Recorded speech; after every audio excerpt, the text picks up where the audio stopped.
Hi, I'm Jim. And I'm David. And this is the Practical Guitarist Podcast. The podcast for people who eat, sleep, and breathe guitar.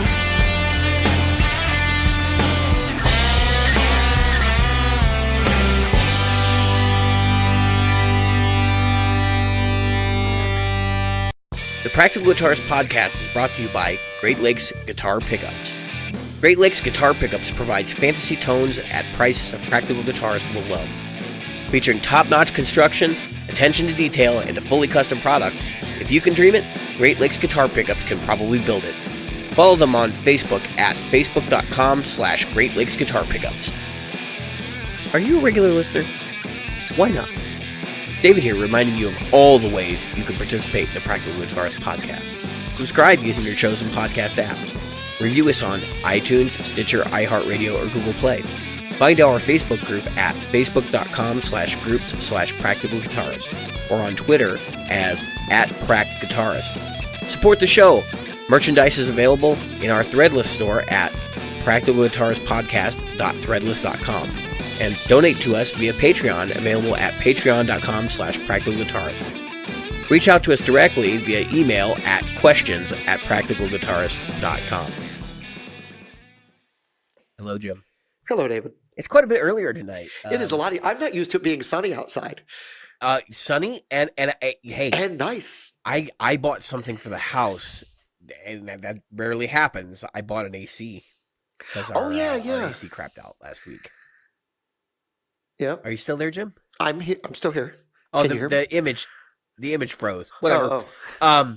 So yeah, the AC we had crapped out, so I replaced it. I spent all day yesterday doing that. My legs hurt from lifting the thing, and it was a nightmare. But it's all done. It's over with. And the funny part was the last episode. You didn't know this, but I'm sitting here sweating bullets while we were doing the last episode because it was like 77 degrees in the house. Ugh. Well, we did the last episode, but I survived 4 days. And I'm all good now. So what's new with you? So there's a hurricane coming. You probably did you get know. all your supplies beforehand? I bought water and I have rice. Water is all I really need. I mean, I'm not going to be stranded for more than a couple of days. Stock up on ammunition so you can take it from your neighbors. I'm fat, so I've got plenty of food. Food stores are done. Yep, got it right here. So anyway, Jim dies of starvation between now and the next episode. Yeah, I doubt it. I could probably not eat at all between now and the next episode. Well, you're going to start digesting your brain matter very quickly. Yeah, that's the problem. The body isn't smart about what it eats first. So let's talk a little bit about what's going on right now. So today I did my first P-dubs thing. So I saw your live video and I cracked up. Oh, yeah. Is that for real? Like, yeah. Oh my gosh. That was so those who get a chance to go into the group, just pop in, become a member of the group, and just to listen to that video. So that's real P-dub, CCLI they call it, which is a licensing service that you get, and it provides you with chords and sheet music and lyrics. Who pays for that? The churches have to pay for it. I know, but it's like you go on this service and it's like this is useless. Oh, I know. It was K-pop. All you really need is chord charts and the lyrics. That's how most hymnals are set up. They might have the melody as well, but yeah. So we had I don't know how it sits in the Lutheran Church politics, but the guy just under the cardinal was at the church today, and he said, "All you need is this $70 book. Just order this book. We'll pay for it." So awesome. Yeah. So it looks like I'm in permanently. I mean, I don't know for sure you didn't get fired Tuesday, but I didn't get fired. Actually, had several people come up to me, said that I was a breath of fresh air. I was a breath of fresh air. I can't say that 3 times fast there. 12. No, and that they really enjoyed my voice, my playing, my singing, and I wondered who they were listening to. So anyway, it was something that it's always nice to hear something like that. It's really it's really pleasant to hear people say stuff like that. But too, but I'm also a realist, and I know I'm just a guy and doing my thing, and so It looks good. It looks good for a future. So we'll see. We'll see. Cool. So, but now I have to buy a Time and Streamline. Time and Streamline? Yeah, Strymon Time and Streamline. Equivalent? A Time and Streamline. Hey, Joyo, I got a pedal for you. The Time and Streamline.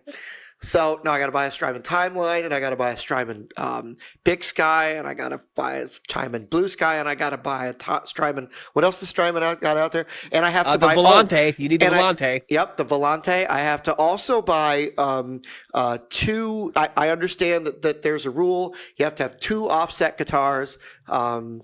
Is it two? Yeah, two, at least two. That's your minimum. And one Sir, right? Right. One of them has to be a Sir, and the other one has to be some brand that only 10 other people have heard of and are made in Nashville by somebody that has a really cool beard and is also a craft beer guy. Okay. So that's there. For our listeners, Jim is just poking fun. Right? I'm poking he's fun doing of myself. This thing for real too. So yeah. So I'm I'm poking fun at myself. The fact is that actually, I mean, it was a guitar, my acoustic guitar plugged straight into a DI into the board, right? And my vocals. That's as bare bones as it got, folks. Not even delay. So the next guitar you need to get is an acoustic guitar, then. I'm looking at. So there's two guitars in the line. There's a Agnacola. I'm not sure how to pronounce the wood. Made by Marshall. And there's a new one made by Gibson that's actually made in the States, surprisingly enough. It's sub $1,000. And when I say sub $1,000, we're talking about a penny, but it's still sub $1,000. Well, yeah, but they have, Gibson's always tried to have like the one guitar that's at the $1,000 price point. They have the double cut. The one with it's a satin finish double cut. It's very thin skin satin nitrocellulose, but this is a thin. This is just like that. It's an acoustic. It's it's got no finish. This thing is satin as it gets. But I was surprised at how good it sounded and how good it played. But I also want to tell you there was a shocker in the Guild line. There's a $500 Guild that will go toe to toe with these guys. That might be, it's got good contention. Dude, I even like if you're going acoustic electric, the acoustic tones don't matter as much as the electric tones for when That's right, and it's got to have that decent Fishman pickup. Right. There's some $600 Martins that I'm just like, what? Yeah. But again, they don't sound as good unplugged. So. Well, for me, the difference is this when it comes to an acoustic, because you're right. When it comes to the pickup, to be honest, the Guild that I'm looking at, the Martin that I'm looking at, and the Gibson I'm looking at, all three have the same pickup system. Mm-hmm. The same Fishman pickup system with the same controls in the same place. Everything's the same. The only real difference, and I mean, if you're an acoustic purist, yes, there's going to be some difference in the tone. I mean, it's tone wood. Come on, that's right. Really where tone wood matters. But for me, it's the feel of the guitar, the neck, how comfortable is it around my neck, how comfortable is the feel. Was it Breedlove? I want to say it's Breedlove that just came out with one that's got a cut for your forearm. That Breedlove's been doing that for a while. Actually, really expensive tailors have been doing that as well. Well, yeah, really expensive tailors. Breedlove has been doing it, but on their more high end model. This one was sub 700, sub 600 model. And Breedlove is another company that if you get into like the $700 range, they're really good guitars. Yeah. I mean, believe it or not, there's two guitars that I would love to have. They're in the acoustic range. An Emerald. I don't know if you're familiar with the Emeralds. Yeah, they're carbon fiber, right? Carbon fiber guitar, yeah. That would be awesome. Or it would be a Gibson Hummingbird. It's worth it. So if you're going to be doing this long term and stuff, like it would be worth it to invest in a decent acoustic. For me, I have an acoustic. It sits in the closet. I think I played it like once in 3 years. Yeah. and the reality is I just don't play acoustic. Like I just don't. Yeah. I can make a clean electric guitar sound exactly the way that I would just jam it out. And so that's it. Acoustics take a lot more care. There's got to be a lot more love and care than an electric. Electric is pretty much slab of wood with some electrons in it. Yeah, I always make sure that my cases are humidified and stuff. Like I do go in there every once in a while and make sure I bought thing for that. I mean, it's going to get dry because it's in a case anyway, but Yep. and I don't check it every day, but like once every couple of months, I'll go in there and make sure that there's a wet rag or something so that at least there's some moisture in the case.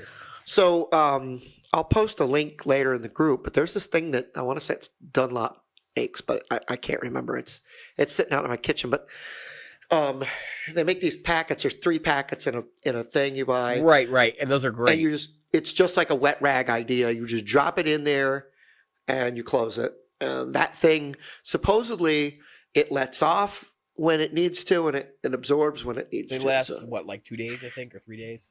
I don't remember how it lasts. Because they want you to humidify your acoustics like frequently. Yeah. That's for me, honestly, it's just too much maintenance. I'm not going to keep my house at the optimal, conditions for an acoustic guitar. Yep. And for our listeners, we've got guests coming up. I don't want to give away names, so I'll just let you know that the individual does maintenance and maintains guitars for and other stringed instruments for some folks. So and has been a luthier in the past. If you have questions, send them over because we're going to ask them. Because we'll ask them next week. We're going to have that person on, and we'll ask those questions.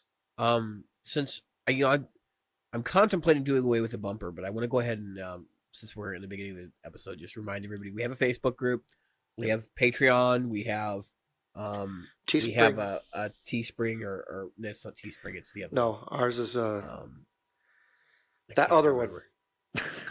Go into our Facebook group. Join our Facebook group. First and foremost, before you do anything else to support the show, join the Facebook group. Then, if you really want to give us some money, there are a couple of options for you in there. You'll see that they're in the announcements at the top of the page. It's worth it, and there's a community of listeners, and you'll find out that there are actually other people that enjoy listening to us two idiots banter about guitar stuff. Back and forth. Yeah. So, you posted the picture of the Kiesel Telecaster and the I forget, this is a soloist or something, as they call it. Yes, all I was saying in my post, I wasn't trying to pick on Kiesel as an individual. I just want people to know that what I was saying is there's a lot of companies that they make guitars that look like guitars made by other companies. Sure. So it's like, hey, look at us, we make these too. And because most people know Kiesel for stuff like yours, the what was it, the Darth Vader series, right? Yeah, the Kiesel Vader. Yeah, the Vader. I have a Zeus, actually. He's got a Zeus, yeah. And a lot of people know the old Carvin with the big headstock that if you got stuck in a paddle, you could, or in a rowboat, you could get your way back upstream. And so people don't know that they've got some really, really gorgeous guitars. Yeah, they make some crazy stuff, man. And I think the most expensive one they've done was like $12,000. There's this crazy Koa, they call it the Koa Angel, and I think they did a couple of those. Yeah, so. and I want to say this. So this week, Phil McKnight was talking about Jeff Kiesel, and he said, in the beginning, he said, "Oh, geez, it's gonna go to crap. This is always a sign when a company's got to change names and when they've got to do this.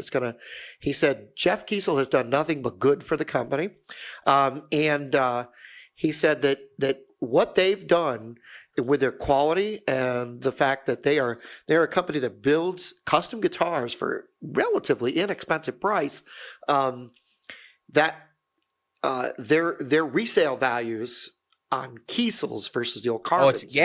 Dude, I could sell my Zeus for almost what I paid for it. Yeah. Which is insane. And that was part of the reason why I was like, you know what? I need to give them another look. So I'm actually looking, I'm considering buying another one. Of course, I returned the AZ. And that may happen. I'm going to make a trip down to Sweetwater first. I want to get some hands on some other guitars. I think I mentioned in the last episode. I'm starting to plan that.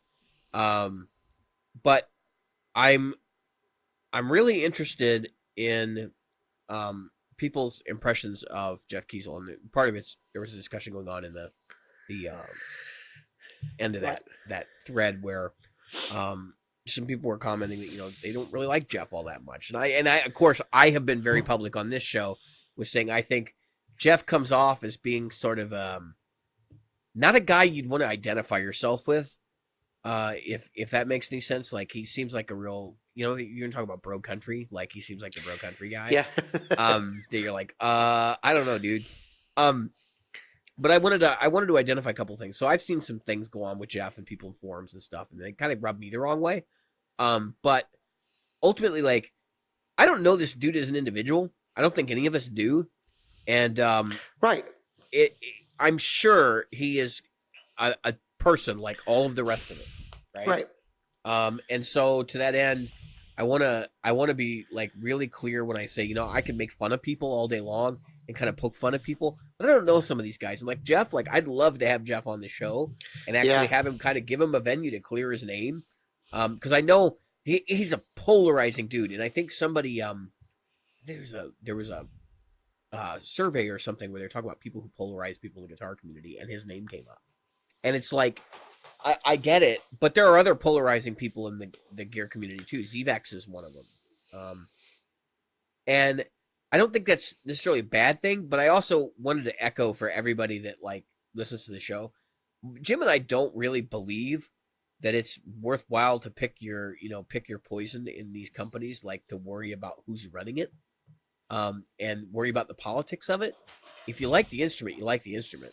Now, there are some situations like if they're using, slave labor in Egypt or something crazy like that, or they're anti-Semitic, you might want to think about those kinds of problems. But if you don't like the guy because he's always talking about his race car, like, I don't know that that's a good reason, right? You know what I'm saying? And it's fine. Like, I know everybody has personal conflicts, like people rub him the wrong way, and that's kind of, I think, how Jeff's videos come off to me, is he just kind of rubs me the wrong way. But it doesn't mean he's a bad dude. It just means that I'm not used to the style of delivery that he has in the way that he communicates with people. So, that aside, I would be remiss to say that I haven't heard horror stories of dealing with him in customer service situations. But remember that when you hear those kinds of conversations, you only hear one side of the argument. And as we know, guitar players can be picky breed, and people can get really upset and bent out of shape about super minor things that are just absolutely ridiculous and really don't make a lot of sense. If you receive a guitar with a warped neck, that's a reason to throw somebody under the bus if they refuse to replace it.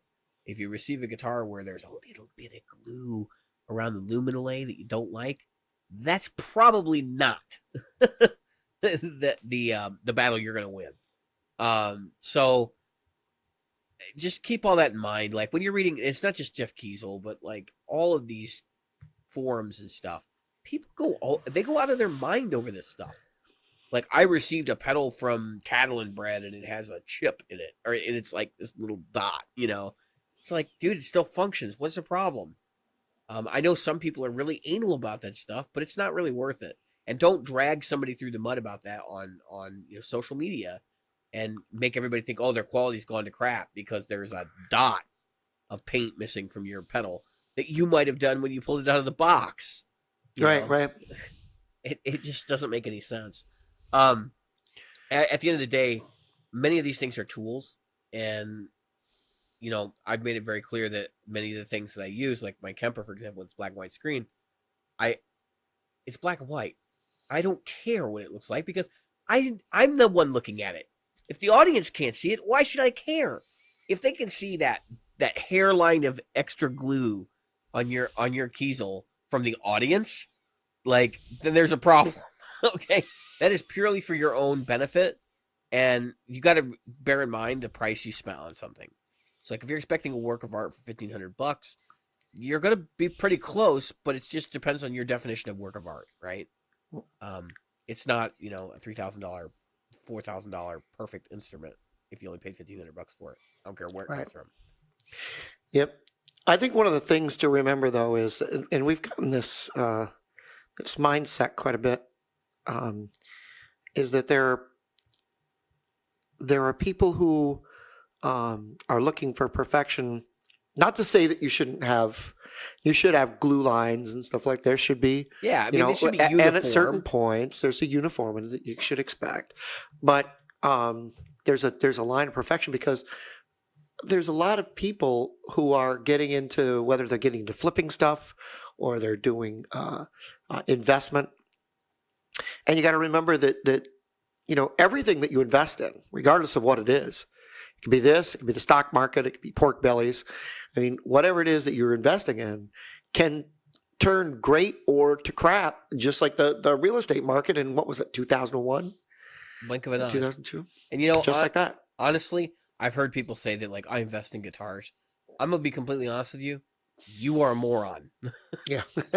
I think musical instruments, unless you're buying super vintage pieces that are like one of a kind, ultra rare, that people actually want, you're shooting yourself in the foot, because the stuff that comes off the line from these places now, they're making millions of them. It's not even worth trying, because nobody's going to throw them in the garbage. They all know what they're worth. I'm not going to get into the whole rarity thing. Like, I collect comic books on the side, sort of. Every once in a while I'll go buy through it, buying binge, and I'll buy a bunch. But I haven't bought comic books in probably 4 or 5 years now. And the point is that there was a boom in the comic book industry, and everybody was buying all these new books because they thought they were all like gambling, like this is going to be the big one that everybody wants to buy, and speculating. And there was a speculator's market. A lot of those books became very expensive. And then after a period of time, nobody wanted them. So now what are they worth? They're worth a nickel in some cases, because they overprinted them, and they made sure they looked like they were limited edition. So everybody would buy them. And now they sit in comic book boxes everywhere in stores where you can buy them for a dime. That's right. There was so when Stephen King was still writing as Richard Bachman, right? Mm-hmm. I bought some of the Bachman novels, not because I knew it was Stephen King, but because he became. And then, there was this flood of people that just had to have a Richard Bachman Stephen King novel. Mm-hmm. I sold those things as fast as people could, because I knew that their value was limited to about 25 minutes. Yeah, it was whatever that people were going to pay you for them that day. That's right. And I'll give you another example. It was in trading cards when O.J. Simpson was on trial. O.J. Simpson's cards were selling like hotcakes. Yeah. We get an O.J. Simpson card in and sell it that very day. And that was another one. I said, this thing is limited. Whatever people will give us, get rid of it. Yeah, just get it out of the store. Dump it now while it's worth money. Yep. And so that's basically what I'm pointing out here, though, is that, this whole idea that you can turn guitars into a collector's market like that. Yeah. I just don't see it. Not with modern guitars, not with the stuff produced today, because it's not all going to end up in a landfill. No, because there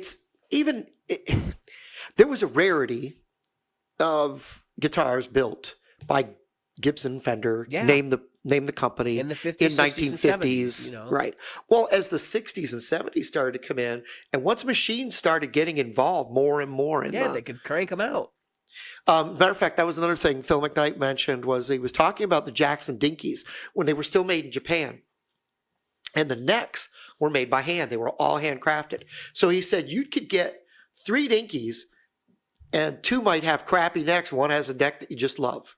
Uh-huh. And he said, and there's no way you can know to get your hands on them, right, because there's no consistency whatsoever. None.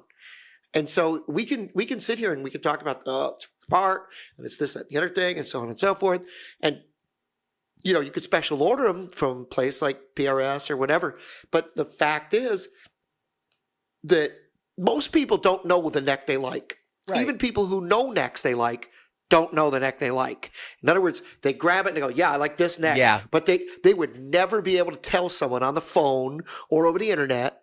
Oh, yeah, dude. Like, what that neck was. I tell people, like, I prefer 12-inch radius. And they look at me like I'm nuts. And I'm like, you don't know what a 12-inch radius is? The truth is, until we talked, you and I didn't know that. I mean, I've heard the 12. Yeah, but you didn't know that, like, that had that big an impact on the way a guitar plays. Had no idea that. See those 2 Strats behind me? I like that one. 9.5? And I kind of like. That's a 9.5. That's a 12. Love the 12. Oh, okay. Still getting used to that 9.5. Yeah. I love the 12. Love the 12 right there. That SG. Gibson. Yeah. Yep. I mean, the fact is that I gravitate. It's probably because I started on Gibson. I think a lot of people nowadays, you know what? So I know a lot of people are like really into vintage guitars. Oh, I like 7.5 inch, because that's what Fender originally used, and I think it's a lot of hocus pocus too, because those guitars in a lot of cases have been refretted and modified over the years, and especially the old ones where the frets have worn down. A lot of times there's no fret wear above the 12th, and you have a compound radius. You don't even realize it. Yep. That's what I was just going to say. A lot of people don't even realize what they've done to the fretboard. They don't realize. I wonder why I love this old played, worn in guitar, because it's old played and worn in, and somebody's already worn that thing. Yeah, it's a concave. It's basically a concave. Yeah, a 7.5 is like this, and they finally got. They've shaved some of that off. I know. Some people are like, oh well, you're supposed to have a leveling crown every couple of years or whatever, and I think a lot of the luthiers do the crown, they don't do the level, right? And so, that's what I'm getting at though, is like things like that. That's what makes a collector's guitar. These like super vintage rare pieces, but it's not just that; it's rarity. Like some of the guitars that are super rare and worth a lot of money, nobody plays them. Nobody's interested in playing them. Now the '59 Les Pauls, that's one thing. There's guys like Joe Bonamassa that still love them. They get used in the studio. But yeah, there's, what is it, 50 something, what do they call them? White pickguard tellies, right? Yeah, those are 54s or 53s, something like that. They're really early 50s. Yeah. Then there's the Stratocaster, again, mid 50s. Yeah. And then there's the 64, unfortunately, because that's my birth year, the 64 Strat that sells like hotcakes. The 61, 62, and I think the 64 is another big year. But I think that whole run between 61. But once you got to CBS era, yeah. You know what's funny is, and I say this the because first year somebody or two of CBS is not bad. No, because CBS hadn't screwed up the line yet. But the thing is, so if you take, that's why there's the post blackface, silver face, or post, what I'm talking about. Yeah, the drip edge and all that stuff, right? Yeah. So anyway, the what I'm about to say is that, so let's say somebody had a 74 Les Paul or 74 Stratocaster, and they would ask a ton of money for it. In reality, back in 74, those weren't great guitars. People didn't even want them. They were. Fender was having trouble selling guitars by the late 70s. Yeah. Because companies like who birthed from Fender, Charvel, Jackson, Kramer. I mean, Jackson worked for Fender. I mean, he was one of their top luthiers. He walked away from Fender, and he was with Jackson, right? He worked with Jackson. When you're talking about Greg Sir, he walked away way later. In the 90s. Yeah, in the 90s, yeah. John Pensa, sir. That's his name. That's it. I don't know. Is it Pensa? No, I think Pensa, sir, is... Pensa was one of the other guys. And they started the company Pensa, sir, and then it became Pensa, sir. Yeah. I don't know. But, correct me. I'm not up on my sir history, because I don't really care about the luthiers that work at Fender. But what happened was, I mean, let's face it, once somebody got really good at what they were doing, and somebody really liked them. Who was I listening to? Oh, the guy from Boogie. So what's his name? Randall Smith. Randall Smith. So he did an interview with Sweetwater while he was. I know. I sat in it. Did you? Yes. No, there you go. And I thought some of the stuff he said was really cool. And he was talking about how people would bring him Fenders and go, make this sound good. Yeah. And so he was taking it, and this is the thing that people, outside of that don't realize is, so he modded Fenders, and then he went outside, and this is how, I guess he was talking about how he got the name. Carlos Santana, a famous story, walked in and said, he took Country Joe and the Fish's Princeton and put basement transformers in it and made it really loud, and then put it back all together in this tiny little combo. And yeah, that's the story. So when Carlos played he was like, oh my gosh, I have to have one of these, and it really boogies. Yep, that's it. And that was it. And it really boogies. And I think if you look at guitar stuff like that, like these, oh man, these are so awesome. Think about the era that was. Country Joe and the Fish. Mm-hmm. How many of you guys have ever heard of a Country Joe and the Fish song? Only because of that. Only because the only reason anybody has ever heard, and I was like, oh, yeah, the only reason anybody has ever heard of Country Joe and the Fish was because they were in the scene when the Grateful Dead and Carlos Santana and all these people were coming up in the late 60s, early 70s. It wasn't because Country Joe and the Fish, I'm not saying they weren't good, I'm just saying that they weren't that popular. But they did Woodstock, and so what are you going to do? But my point is that a lot of people back then too. Somebody found out, hey man, what's Randall Smith doing to those Princetons to make them sound so good? Well, he's putting in these transformers. Well, I got to do that. So they'd find somebody who could do the same thing. Randall Smith wasn't doing anything anybody else could do. Yeah, exactly, Paul Revere. Randall Smith wasn't doing anything anybody else couldn't do. No, he was just designing and being innovative in the fact that he's a car junkie. I didn't know that. Yeah, he's a lot of those guys are car junkies. He's a very interesting individual. He'll tell you about radar equipment if you sit and talk to him. Yeah, I could talk that to him all day. And the funny thing is, like I said, listening to him, he's not a guitar player, but he knew how to listen to guitar players and then see what they wanted. He listened and built to their specs versus building what he thought they wanted, building what they did want. And I think that's a huge thing. That's another thing. So while we're on the subject, I'm going way off on a tangent. Yeah, now we're talking about something else. Left field. Look out! We're going to get Pull this him back. ship right back on course here in a second. But I hear all these stories about like people like Leo Fender and Randall Smith. They don't play guitar. I highly doubt that any of these individuals doesn't play guitar. Like Leo Fender, probably nobody saw him playing guitar, and he wasn't, a super great guitar player. But I guarantee you, he picked his guitars up and he strummed them.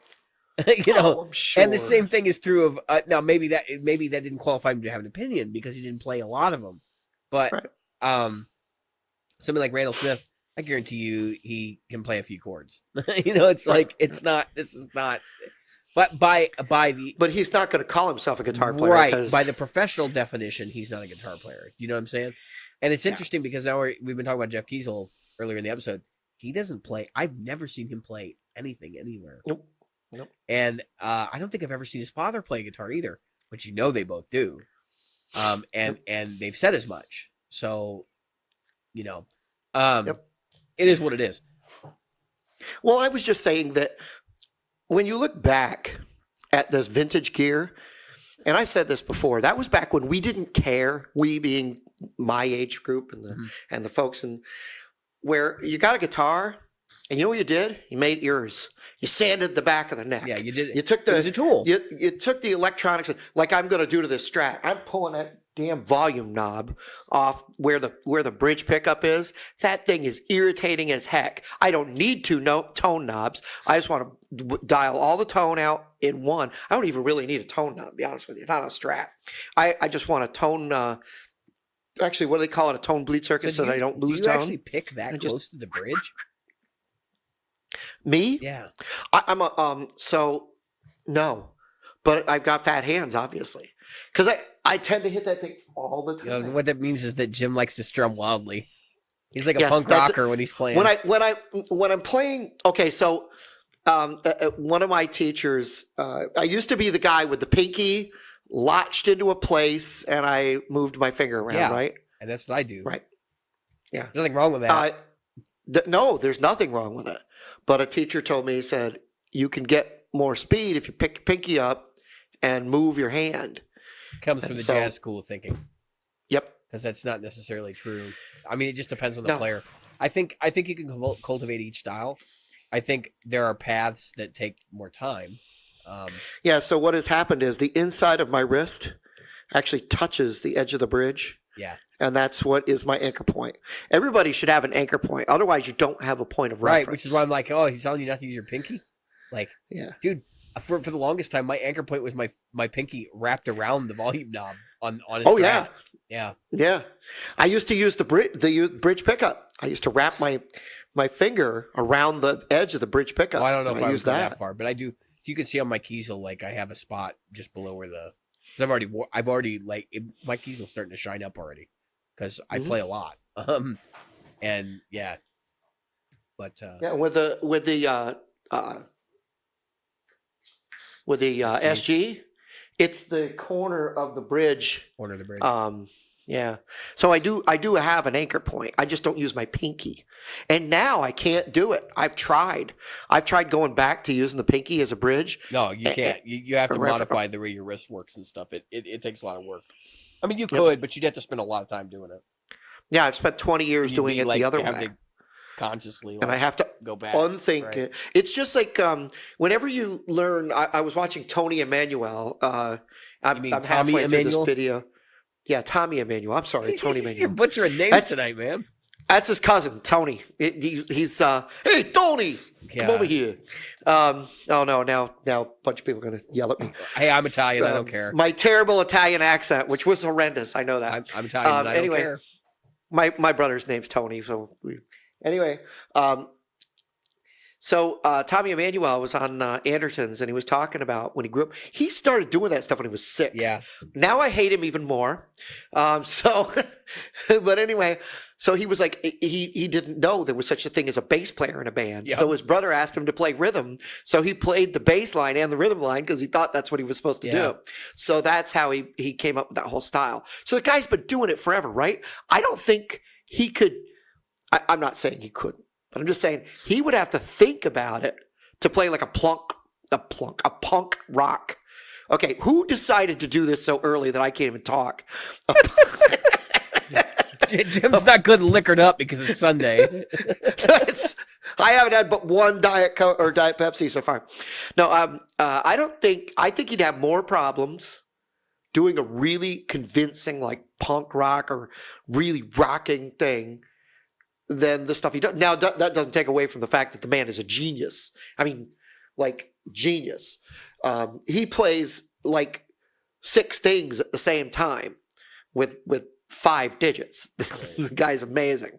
So I don't take anything away from that. I'm just saying that you have to, and that's what Tommy was saying, is you have to find your niche, and then you play into that. You play to your strengths, improve on your weaknesses. And but like we were talking before, I really do have to sit down and have you teach me some of the picking styles that you use to help me navigate through some of the speed that I need. So, or I would like to have. Anyway, let's go ahead and move on to the next topic. So, a couple weeks ago, we talked about I think at the end of an episode, we asked the audience about the ethics of modeling. Yeah. And I want to actually have a real discussion about this on the show because I think it's an interesting thing to think about. I'll just come out and say it. Like, I'm firmly against the idea that there is an ethical ramification to playing modeled equipment. In the sense that and I guess I probably should present the argument first, right? So there are people who think that like Line 6 and all these other companies that have modeled gear that other companies have created should be paying some sort of royalty, or should be at least acknowledging those other companies for their contributions to their equipment. So I'm not that person. I honestly think that the differences are significant enough that, if a musician can tell the difference, or I guess if a musician can tell the difference, then it's obviously not the same thing. I also kind of believe that clone pedals, this whole idea that you can clone a pedal and then you can sue the company, for ripping off their design. Well, we all know that the actual like schematic cannot be patented. That's why people can get away with that and have been getting away with that for years. It's things like software code could be patented, and the usage of something. So like if they come up with a new pedal that does X, they could theoretically patent it. But yeah, so Jim, take it away. What are your thoughts? Oh, well, we talked about that because the question came into can you patent tone, or can you copyright tone? And there's 2 schools of thought right now, right? There's a school of thought that A modeled amp doesn't sound, a modeled or profiled amp does not sound anything like the original. Not saying it does or doesn't, just saying No, that's a school of thought. And then there's the school of thought that it's good enough and it's close enough, and I can use this. So honestly, I don't think there's any way that I would say to anyone that you could patent that there's any way to patent or copyright a tone. Yeah. But that said, we need to be able to protect. I mean, you don't have to go Dumble over the board like Dumble did. I mean, where he's encasing it in a block of ice. And look what that did for him.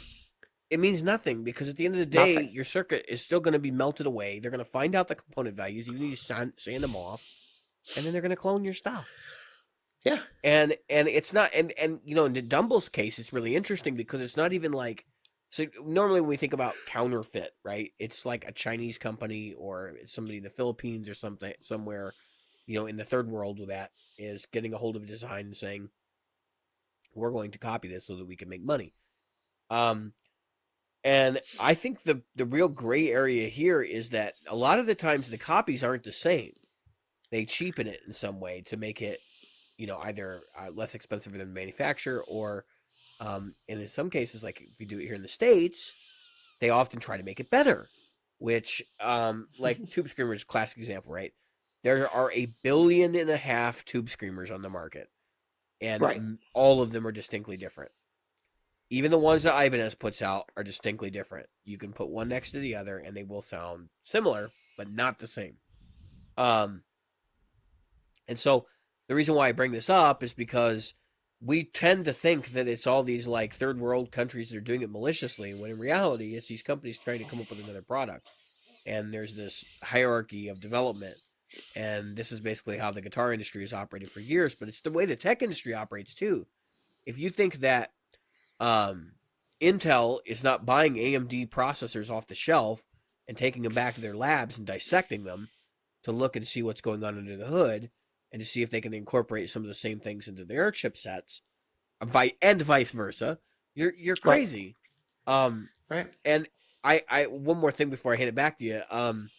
I was talking with Robert Jackson at the Iron Maiden concert a week or two ago, and the question came up. You know, Paul Reed Smith was at his store when he was working at Guitar Center, and he was buying vintage guitars, and he wasn't buying them to collect them. He was going to go take them home and disassemble them, and break them down because he wanted to know how things worked. And that's essentially what happens in every industry. This is not necessarily. That's why I said I don't think this is necessarily an ethical problem. Although, I will say that that's sort of because this, and I'm tapping on my Kemper that's on my desk right here, is different than the actual amps it portrays to model. I know I can talk about how accurate it is, but ultimately it's not the same thing, right? It's very similar, but it's not going to be 100%. And I don't think there ever will be, because, again, you're trying to approximate a real world thing. Now, there will be a point where we can't distinguish the difference, which I think we're very, very close to being there. But I don't think that that's upon us yet. And I think that that plays into this argument, you know, from the people's side that kind of agree with me, which is that these products really are hurting them. In fact, I would argue that these products are actually enhancing the sales of companies like Fender and Marshall, and because you buy a Kemper like me, and I've been using I've been playing around lately with the Victory patches that I bought, the profiles. And I've been using the Kraken a lot. And I'm thinking a year or two, you know, when money frees up, I might buy Kraken. And the Victory. Yeah, and and it's because I played this, right? So this should be looked at as a sales tool or a sales vehicle. And so when I see companies like Fender getting mad that somebody put Fender on the name of their modeler, you know, in front of the amplifier model, I'm like, why? I would encourage it. because I would be at the point where I'm like, you know what? This may not totally represent our brand, but it may interest somebody enough to know, like, oh, that 65D model is actually a 65 Deluxe. I could go buy a reissue, you know. Right. Just saying, like, I know a lot of people, especially from my generation, who cut their teeth on modeling amps, who have gone on to buy the amps that were like the first big models they liked. One person in particular, he fell in love with the Line 6 Flex Tone 3 model of the Matchless, and he has a Matchless Chieftain now. He also has Bad Cat and a couple other Matchless style amps. And where do you think he got that from? I mean, that's essentially what it was. Right. Well, I can tell you that led me towards my purchase. My JMP, my Marshall. I want a JMP. I had a JMP 50. Yeah, I wish I still had it. And I had what do you call it? I loved it, by the way. So whether people like it or not, I had a DSL, a dual. It was called a dual super lead or something like that. It was, DSL, just a regular old DSL. Yeah, the old 100-watt head, right? Yep, okay. The big old head and the 4x12. Now, it's a 50 head. Awesome. I think it was a 50-watt head. 50, yeah, the one I had was a 50. Because the TSL was I think they watt. made the TSL, which was a 100-watt head. And I think they did they shortly make a 150-watt version? I don't think so. The Mode 4 came later, and that was a 150-watt solid that's right. state. That was 100. Yeah, I think it was 150. Might have been 300. But it was solid state. Yeah, they needed it. But anyway, with a 1960 cab. Yep. So it was a lot of fun. But anyway, the reason for that was because I had a Flex Tone, had the Marshall built into it, and I liked the sound, but I couldn't. And that's the thing that drives, I think, the pedal market. If you talk to a pedal manufacturer, there's the reason they made a better tube screamer, or at least in the beginning, they made a better this or a better that, was because they were looking for a sound they couldn't get from the one they had. Or a friend was looking for a sound that would. I agree with you completely. I think there's another part to why the pedal industry has gone that way, and that is unintended use. So tube screamers initially were supposed to replace the clean channel on your amp. Like, you would use the clean channel and then you would kick on the tube screamer with the drive knob up above noon somewhere to get some saturation, right? And it does. Actually, it does a pretty convincing job of that sound if you've ever done it.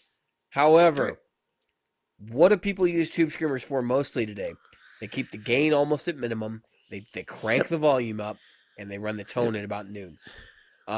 Mid boost. Yeah, a little bit higher noon or a little less depending on who you are.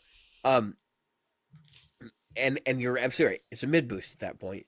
And so all these other people were taking note. Like, Mesa Boogie does one with less gain. They intentionally made a tube screamer with less gain because they're like, nobody uses it that way. So, and all of these companies have got on that bandwagon of like designing pedals that do it slightly differently. So some of them they improved the gain side of it so it would be more useful. Some of them gave the ability to blend out the clean signal that gets blended in on a tube screamer. Some of them gave you insane amounts of output volume. And that's what these variants are all based around, is like this unintended use, right? Right. And the Angry Charlie, which that's a blues driver with a Angry Charlie in it. And you're talking about the Angry Driver, right? Angry Driver. Yeah, but I'm talking about the Angry Charlie, which then got married to or put into the package, and they called it the Angry Driver, right? But that, again, he was improving on a circuit. The MXR, right? No, it was a Crunch Box. That's right. Yep. Something. I can't remember the name of the company that makes them. Now I'm feeling old. But yeah, he basically had the Crunch Box circuit on the table and was messing around with it and improved it somewhat. But MI Audio. MI Audio. MI Audio. And I wonder if they still make I wonder if they still make a GI fuzz. I don't know, but I liked that pedal. It's still around. I forgot about that pedal. The Angry Driver is basically the same thing. I mean, honestly, you can get the same sounds out of it. And so when you stop and you think about that like pretty much every pedal on the market is descended from every other pedal on the market, and it starts to make a lot more sense as to why, if you've ever found like a tube screamer variant you like, you could be in my camp and be like, you know what? In all honesty, this is different enough from the TS-808 that I feel like that this should be an actual pedal that exists. Perfect example. Boss rips off Ibanez, the TS-808, and then they make the SD1, the Super Overdrive. Yep. And they're basically the same pedal with clipping options. It's got a different output clipping. It's asymmetrical, I think. It's either symmetrical or asymmetrical, but it's asymmetrical. And what was the one that so Wampler made a TS-808 copy, so to speak? Well, yeah, but I mean everybody's done it at this point. I'm just saying that's a major company doing it back in like the I think probably the 90s. And it's like you kind of got to stop and take note of that situation, because it's nobody sued anybody, nobody got angry about it, But I have heard I've heard amp manufacturers are pissed off at Kemper. And they're ticked off because they're like, oh, Kemper is it's enabled people to rip off our sounds. You don't own the sound. Okay, so you don't. Right. And the thing is, so you own a Kemper. The Kemper acts and reacts the way the amp does. But it is as if you're playing, this is what I've been told. I've only played one a couple times, and it was through a sound system. That it's like being in the room, like you put your amp in another room, or you've isolated it somehow, and you're playing. Or I shouldn't say your amp. It's like you're in a studio basically, and your amp is mic'd up in the other room, and you're sitting in the control room. There you go. That's what I was. And that's fine. Look, my point is that I don't think there is an ethical argument. I have profiles of amps that I'm never going to be able to own anyway. Marshall doesn't make a JTM 45, not a real one. They make this pale imitation that they say is a reissue, but it's not the same as the one that came out in 1960 whatever. And that's what I'm getting at. So like, if you're going to say, oh, well, you're ripping off our circuit because you have this crazy vintage version of something we don't produce anymore, I don't care. Yep. I honestly don't care. You produce it. Now, when you get into these guys that are actually like straight making copies of old analog amps, like 60s era deluxe reverbs and stuff like that, and it's a part for part copy with original equipment in it, that's kind of like, okay, guys, now we're crossing the line a little bit. But that's a whole different animal, because you can get that from Fender now. You can go to Fender Custom Shop and you can say, hey, I want a 65 deluxe reverb with new old stock parts, and they'll build one. It'll be a mix of new old stock and new stock, but basically it'll be a 65 deluxe reverb reissue. Right. That's legit. So I don't know. I think people are afraid of modeling. I think that the people in the industry that have not started to get into that stuff are afraid of it because they feel like they're going to be obsoleted. And I mentioned last week on the show, and I want to draw attention to this comment because I didn't last week, but I said, when I first plugged into the Kemper and I got a sound that really knocked my socks off in terms of like the way it really sounds in the real amp, but vice versa, I realized this is the end of tube amps. But then I thought to myself, no, it's not, because you still need to make the tube amp to emulate it. Right. Right. You have to have the tube amp. And it isn't, as we've said before, it isn't just any one tube amp. It's the tube amp that was emulated in the moment. That's why Tone Junkie's Marshall emulation is going to be different from Brit's Marshall emulation. And they're all the same quote unquote amp. But they're not the same amp, because they're not the same amp in a room, and they're not the same cabinet, and they're not the same snapshot, so to speak. Well, I'm using it as a profile. I think I think people get really bent out of shape about tone a lot more than they should, and I know I'm going to get crucified for saying that. And I think that devices like this that allow you to emulate something, I mean, the emulations are as close as they need to be in all honesty. Right. But I know there are people out there that's like, well, it's not exactly the same. Look, if I can barely tell the difference, I can tell you right now, the audience did stop telling the difference 10 years ago. Okay. Right. So it's time to get over it. So I want to talk to that because I'm going to bring up a debate. Yeah, go for it. That has been lingering for a long time, and it's gone around this industry, and it's called the tonewood debate. And I want to talk about it because I want to talk. Before. We have, but I want to talk to it in a different light. So John Bott was talking about how he was listening to Maiden, right? And you said, yeah, crank Marshalls. Yeah, that's the sound of right? Iron Maiden. It is. It's single coil pickups for the most part. There are some. Well, the bridge pickups are humbuckers, super strats. No, they're always been using. Yeah, I mean, so I thought Murray used of the time. It's a humbucker. Single. Yeah, but it's they almost never use the neck pickup, and Murray's been a big proponent of putting a neck humbucker in him too. So, but the other two use single coils. Not when I saw him. I've never seen him use single coils. In fact, I was watching. Okay, so they are using super strats today. Yeah, that's what I was saying, that they are using super strats. Always I thought you were saying that they were using a humbucker in the neck. I don't think I've ever seen him play one with an actual single coil in the neck. Yeah, because there's an Adrian Smith. Yeah, plays. He plays a Jackson. Right? Which is a Fender. He's playing Jacksons right now. He still plays an Ibanez Destroyer every once in a while. And he has Les Pauls and SGs as well. So. Yep. And then of course Murray is Stratocaster all night long. And he's got 4 or 5 different. And it's the same. Yeah. All night he's playing that super strat that he built or he had built. Yeah, it's got a Floyd Rose 1 on it. Yeah. The original Gen Floyd Rose, which is crazy. And then what's Gers using? Strats. He has one that's beat to hell. That's probably the one that the only one he that's uses his number all night, one. You know. Yeah, that's his number one. So if you look at it, and of course, I mean, let's face it, to top off the whole Fender thing, Steve is using Fender basses, precisions. Yeah, but he hasn't always used precisions. No, he used jazzes for a while. No, he had somebody was building him. Or was it Music Man? What? Yeah, that's right. Well, they were building them based on the. That's what I said. I was like, it's basically a P bass in a different body. Like, yeah. And his daughter plays now or something. I think his daughter plays. But anyway,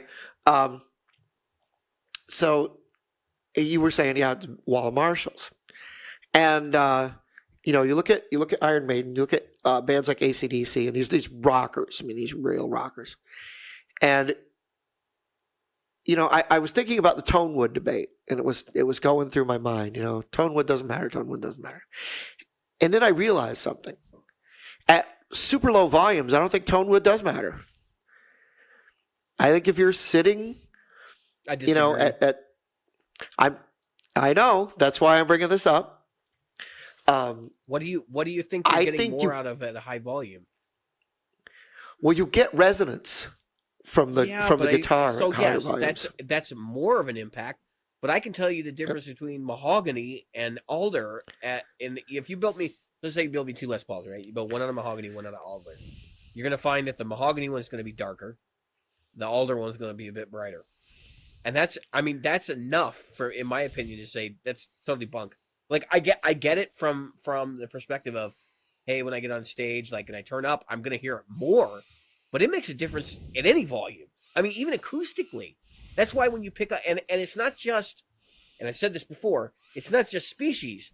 Like, it's literally like 2 mahogany guitars could sound totally different. And it has a lot to do with the construction methods, but it also has a lot to do with, if they're identical, just when they cut the wood down, or, how dry it was when they started putting the guitar together. I've done this before. Yeah, I mean, I've taken two of the same guitar and strummed them, and they sound different. Yeah, and we've talked about this before on the show. I just wanted to say that when it comes to, even if you're what's the word I want? Even if you're a newbie, if you're new to guitar, you get into a room where you can crank that thing up and play it. And there's another thing. If you want the sound of a Strat, single coiling a Les Paul or a whatever, that's not the sound of a Strat. Or Never vice gonna versa. be. Or vice versa. Or vice versa. That's right. Put a humbucker in a Strat does not sound like a Les Paul. No, I'll tell you that right now. Or an SG. It sounds like a Strat with a humbucker. That's what it sounds like. Because it's its own sound. And I'd learned this the hard way, which is kind of stupid because I sort of already knew it. But with the Ibanez AZ, it's a pickguard mounted humbucker and in a basswood body, right? So two things counting against it right there. You stole my next point, but go for it. Two things counting against it right there. It took away all the attack and the snap from it. It wasn't bright. It was dark. It was super dark. To the point where I was like, you know what? I just want to keep my other guitars and use those because that's what I'm looking for. So. Yep. Yeah, once you mount it to plastic. Yeah. That's a. Yeah. Well, you know, so you'd think the Les Paul would have more in common with it because of the pickup rings. But those pickup rings are metal and they're screwed in most cases. Sometimes they are plastic. But they're screwed to the body. But they're screwed in. Like directly, right. And there's not much material making contact. I'm still a bigger fan of direct mount pickups. And I wish that even if I've actually kind of considered this, even in my pickguard mounted pickup guitars, putting a block of wood underneath and gluing it or screwing it to the guitar so that they make contact with it when I install the pickups. Now, I know there are probably people who've done this before, but it's just a thought. Like at some point, I'd like to do that as a test, just to see if it makes an impact. And I'm willing to bet it will. I'm willing to bet because you can hear it. Like if you've ever played a Strat with direct mount pickups, they used to do like the Showman, the Fender Showman, which was like that. They weren't direct mount. I think they were ring mounted, but they were not. They had no pickguard, and those guitars sounded different. They did not sound like a pickguarded guitar. My point that I was getting to is, though, if you want the sound of a Strat, buy a Strat. You want the sound of a Telly, buy a Telly. If you want the sound of a Les Paul, buy a Les Paul. That's really it, man. You're not going to you'll get some qualities, but you're not going to get the quality. Says the guy that was going to buy a Parker Fly so he could play acoustics. Well, acoustic sounds. I know. I don't know. It's not gone yet. That's why those scare me. They sit in the market forever. Yeah. It's a wonder. It'd be a wonder if he ever sells it. He brought it out to the Blues Jam beginning of the month, and had a few people play it because they were interested in it, and it's still for sale. They were all saying nice things, but the truth of the matter is everybody was fighting for tone out of that thing. Well, the thing is, I think that guitar is polarizing for a number of reasons. The Parker Fly, it's ugly, right? Most people would say it's ugly. I don't necessarily agree with that, but a lot of people say it's ugly. And many people would also say that it doesn't sound like my Strat or it doesn't sound like my Les Paul. And you know what? I think that might be bullshit. To be honest with you, I think the looks are so polarizing that people will make shit up just to rationalize when they're going to get rid of it. I don't want people to see me with this car. They might like the way it looks, but they're like, man, everybody asks questions and they bother me with it. But it was super light. That I can give it. That was the one thing that I could say. I didn't get to play it. He was handing it off to all these, the blues cats that were there. That is so not a guitar for blues. Local blues. And I was like, you're talking the wrong guy. You got a pop guy right here. You're handing off to all these blues guys. I don't even know if I don't know what genre that guitar is for. I really don't. No. I mean, if you had to attach, so like let's back up for a minute. This is a hypothetical. I'm going to say a guitar company, and I want you to attach a genre to it. Sure. Telecaster. Country. Stratocaster. Blues. Les Paul. Oh, that's a hard one. Rock and blues, though. Blues rock. Let's call it Flying that. V. Metal. I see. So this is you can play this game, and all of these instruments have been used in other contexts. That's right. And yet the Flying V really started with... Albert King was the big user. I mean, that was... And he was... Yeah, he was a blues man for sure. He was a blues guy. I wouldn't want to play poker with him. He might get shot. Nope. And that guy, matter of fact, that's the song. That's in the song "American Band," so, right? Yeah. That stuff is, we do associate because. All right, I'll give you one. Ready? BC Rich. Metal, without a doubt. Metal. Yet Rick Derringer was the guy who. And the guy who played for Pat Benatar. Well, that I could see that being. Yeah, but I'm just saying that those are the two guys I knew well, and the guy that wrote Frankenstein. Oh, jeez. You mean Edgar Winter? Out on his name with Rick Derringer. Yes, and he made Rick Derringer. So Rick Derringer wanted an eagle, and he said, "No, I play the eagle already. You got to play a rich bitch," and that's so funny. That's so funny. Yeah, I heard Rick Derringer on an interview. He was talking about why he got the one he did, and it was because Edgar Winter, who he played for, Rick Derringer wrote. Realize Edgar Winter was a guitar player. I thought he was the keyboardist. Rock and Roll Hoochie Coo, or was it Johnny Winter? Johnny Winter that was that's the one that plays guitar. Well, played. He's no longer with us, but yeah, he's the one that passed away first. I think the guitar player. And but anyway, he was the one that said, "Yeah, you can't play one. I play it." So. That's funny. You just pointed out something to me, and I'm like, wait a minute. And I'm thinking, like, I've listened to a lot of Edgar Winter stuff. Like, why don't I know what instrument he plays? Yeah, he's the one at Frankenstein, right? That was questioning it. I still don't. I'm really not sure. But they were twins, right? They were brothers at least. I don't know if they were twins. Yeah, I know they were brothers, but I don't know. That wouldn't surprise me. But it's weird to one of them was definitely uglier than the other. Two albino children, two albino children from the same. Yeah, they were probably twins. That was like the case. The freak thing that happened with them. They should have bought lottery tickets. A lot of them. Or maybe they won the lottery that day. If we really stop and think about it. Two incredible musicians who couldn't go out in daylight. What a terrible ailment to be stuck with too. I know. Anyway, awful. I was going to make a really bad drug joke, but I'm going to shut my mouth now. Yeah, the drugs were there. Yes, they were in force. I don't know. The tonewood thing, like, it's so dead now to me. Like the whole debate. Look, I saw a video today, and it was really interesting. Was one of the guys comparing a Strandberg and a Kiesel. I think one of the Guitar Brothers or whatever. And I don't know what their names are. Josh something or Josh something. You know what I'm talking about. Okay. I'm sure our listeners know who I'm talking about. Anyway, it wasn't a fair fight, right? So the Strandberg they had the EMG pickups in it. And I watched the whole video and I was like, wow.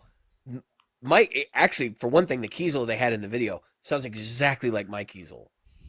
And the other thing is like, at least the sonic footprint is there of the pickups, right?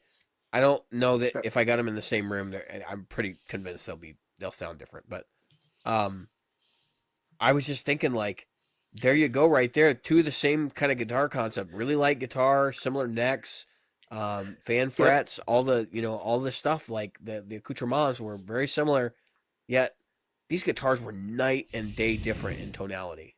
I much preferred the Kiesel.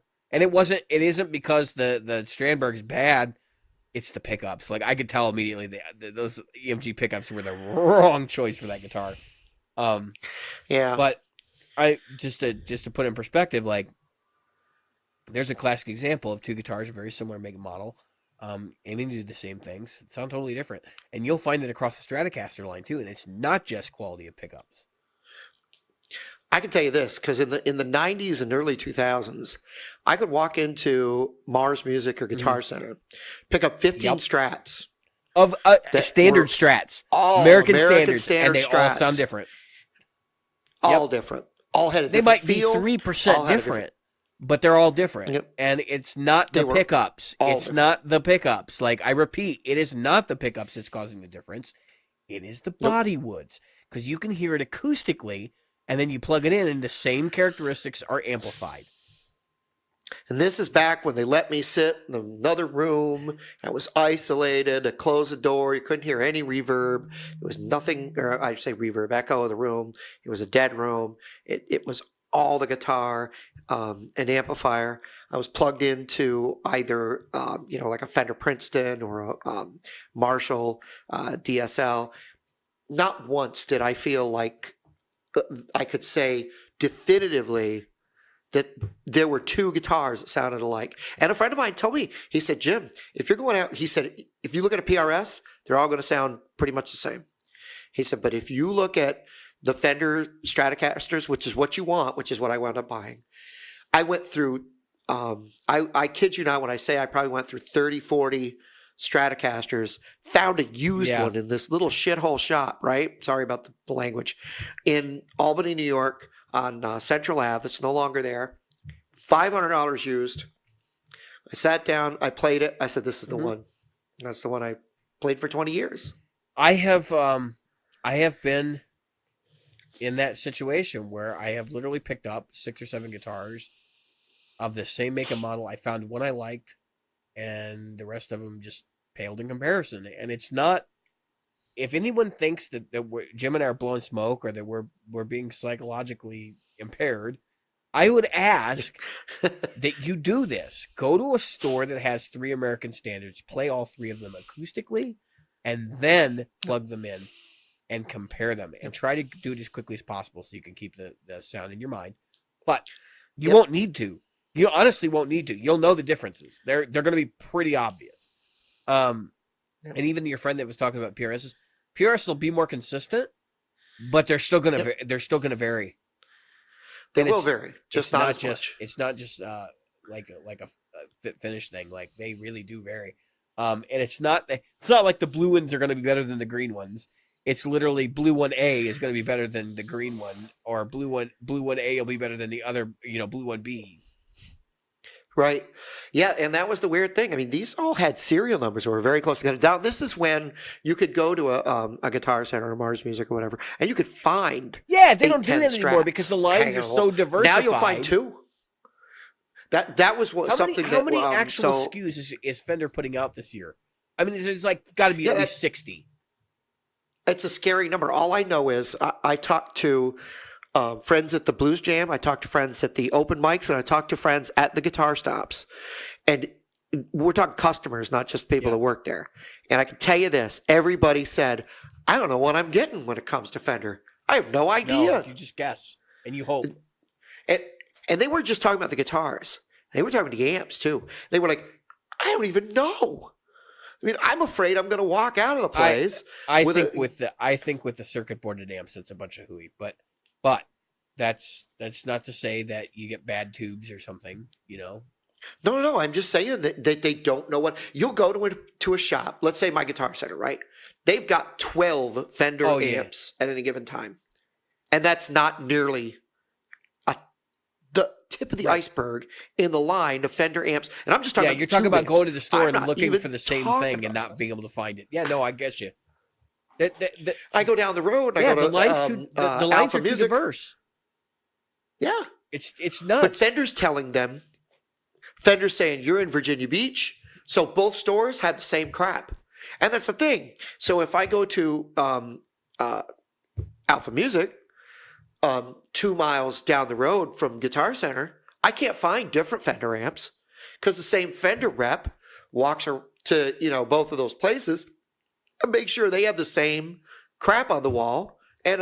So honestly, with the exception of maybe 1 or 2 guitars, Guitar Center actually has a lot more. No, I could go to Guitar Center. I can go to the other one and Alpha Music.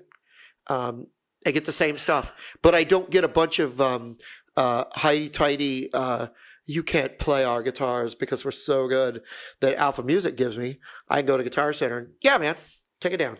Go take it in the back and play away. I mean, I've experienced this because a lot of the products that I'm after, they never have in stores. Yeah. This is why I'm talking about driving to Sweetwater. Because with all due respect, like even some of the local places, they don't carry brands I'm interested in. They don't. And just because I'm interested now, and I don't anticipate them to either, because just because I'm interested in the brand doesn't mean I would buy it either. And it may be this may be the mindset of many people that are going after these brands too. But I'm willing to like go and try a brand. I'll drive 4 hours to go do it. But I'm gonna be there all day, and I expect to be at least treated with respect. Guitar Safari. Yeah. I mean, that's kind of basically what it is. But I think, you know, there are people that buy things like custom cars and stuff, and they'll fly out to see it while it's in production. And I think when you look, guitar is an expensive hobby, right? Like the only other expensive hobbies I can think of that even come close are like firearms and like cars. And golfing. Well, but you're not going to spend $1,000 on one club. I mean, no, but you definitely can. Talk to some of the scratch golfers I know, and they'll tell you that there's some drivers. Yeah, but why would they? I mean, you're not on the pro tour. I mean, it's the same argument as why the show exists, right? And I laugh because I'm like, well, I don't think anything of spending like a tank of gas if I'm going to go spend, $1,200 or $2,000 on an instrument, right?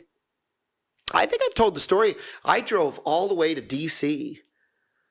to try out Rickenbacker basses because I wanted a Rickenbacker bass. And the only place that had Jet Glow, Maple Glow, I don't remember what the blue one's called, Sapphire Glow or whatever the heck it is, and Fire Glow, the only place that had more than one color and more than one bass was this little place outside of D.C., just north of the city. I had to drive 6 hours to get there. Stay with a friend in Hagerstown, West Virginia, and then drive home the next day. Yeah, all to get a bass, $1,200 at that time, $1,200 bass. So brand new. That's kind of what I'm getting at, though. Is like we live in a world where there's no variety to get this stuff. Yep. So we would have these tonewood arguments, like you can't even prove it anymore. You really can't. And I know I've seen a lot more material lately from reputable sources saying, no, tonewood absolutely does matter. It may not be the impact you think it is, but it does matter. Yep. But I can remember when all that firestorm was going on, and there was people, taking planks of wood, 3 years ago, putting one string on it in a pickup, and then using the same pickup and a different plank of wood, and you're going, yeah, but there's so many other variables involved in this. Yeah. Mathematically, that doesn't make any sense whatsoever. But and sure, then they'd show you their they'd have. Where were we, Jim? Before we were so rudely interrupted by Squadcast. No, sorry, folks. Yeah, I got knocked off. Somebody got knocked off. I don't know. Weird situation. No, we were just never happened with this service. The tonewood debate is a dead debate. There's just nothing mathematically sound about what any of these folks did, physically sound. And the anyone who's ever done a science experiment in the 7th grade could blow holes in what they did. I mean, it's not even that. It's they wanted to appear like they were being super scientific about it. Right. And it's like, oh, well, now I'm going to show you my frequency analyzer. Yeah. And you're like, I'm not really even sure what I'm looking at here. It could just be somebody using paint, drawing the frequencies in. I mean, it's ridiculous. Right. Well, I think the funniest part of that, honestly, was when I was watching it, when I was looking at it, I'd see the frequencies. Their frequency analyzer missed harmonics. Like it was like where are any of the harmonics in this thing? You're showing me bass frequencies. There is no such thing as a clean sine wave anywhere from any guitar pickup. Well, and then it was like, here's this frequency pattern, and then it'd be like, well, there's no discernible differences.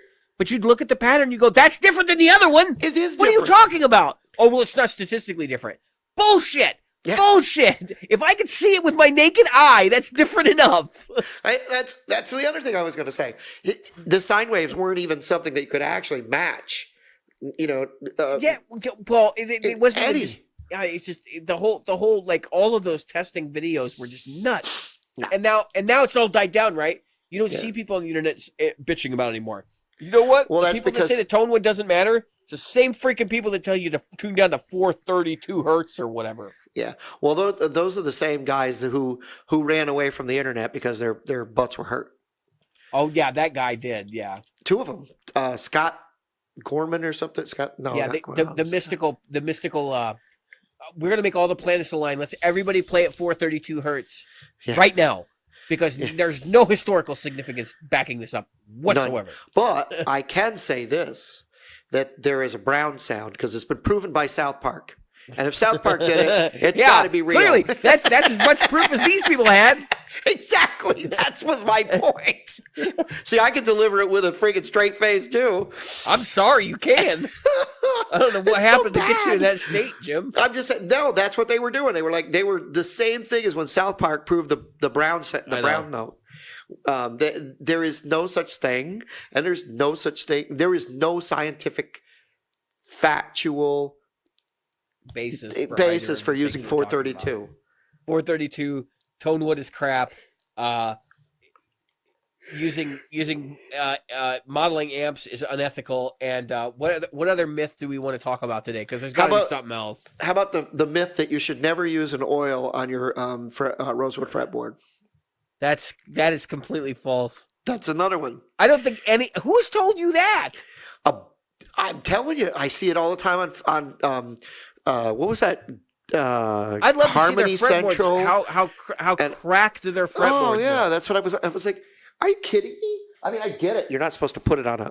Well, there are certain types of oil you're not supposed to use. That's right, which is why I use Dunlop. Yeah, I always buy like a guitar specific product. Exactly. I know that I'm getting ripped off, but in actuality, I want to be sure that And you don't want to oversaturate it. Yeah, you don't want to use isopropyl alcohol on your fretboard. Right, but they were like, well, you can just use blah blah blah, and if you use too much oil, it's going to make your frets lift. What? No, that's a bunch of horse shit. Yeah, if you dip your headstock in the and you let it saturate for like 2 days, there for a couple days and pull it out. Oh wow, look, my frets fell out. But it's not going to happen if you put a drop of. What, you just going to eat all the glue that's in there? What the? So I heard, listeners, please chime in. Maybe this is a question for our buddy next week. I've heard that some import guitars, they don't glue the frets in. They just press them in and leave them. Really? Anybody know any validity to this? I've never heard anything. Because every import I've ever picked up, you could always see the glue on the fret. Oh, you could see it like right around the base of the fret. Are you talking about some of the inexpensive Chinese imports that we're talking about? Well, that I could believe they're not gluing them in, but I mean, if you can see the glue on the edge of the fret, like there's glue there. Because I was looking to have a guitar plecked, and one of the service charges was inexpensive imports. All frets need to be glued, like they need to take them out and glue them, or they need to wick glue into the crack. Yep. And I'm like, into the crack. And I'm sitting there thinking, like, why? Because you say there's no glue in there, or because Because don't tell me that I bring in my my Japanese Les Paul from the 70s, that I'm going to have it re-glued. You're crazy. They just could tack on that charge. So I didn't talk to him, so that it might be one of those things where like they just tell you what it is when you go in. But that's a possibility. But yeah, they're also way overcharging for their plec, which they $400 to have your guitar plecked. I can take it to Sweetwater. It's a 3-hour drive, but it's only a $200 option. Yeah. and I could have the guitar refretted there too if I wanted. For $25 in gas. I mean, Well, yeah, well, it ain't gonna be $25 in in gas, but it's gonna be it's gonna be $40. Yeah. Total.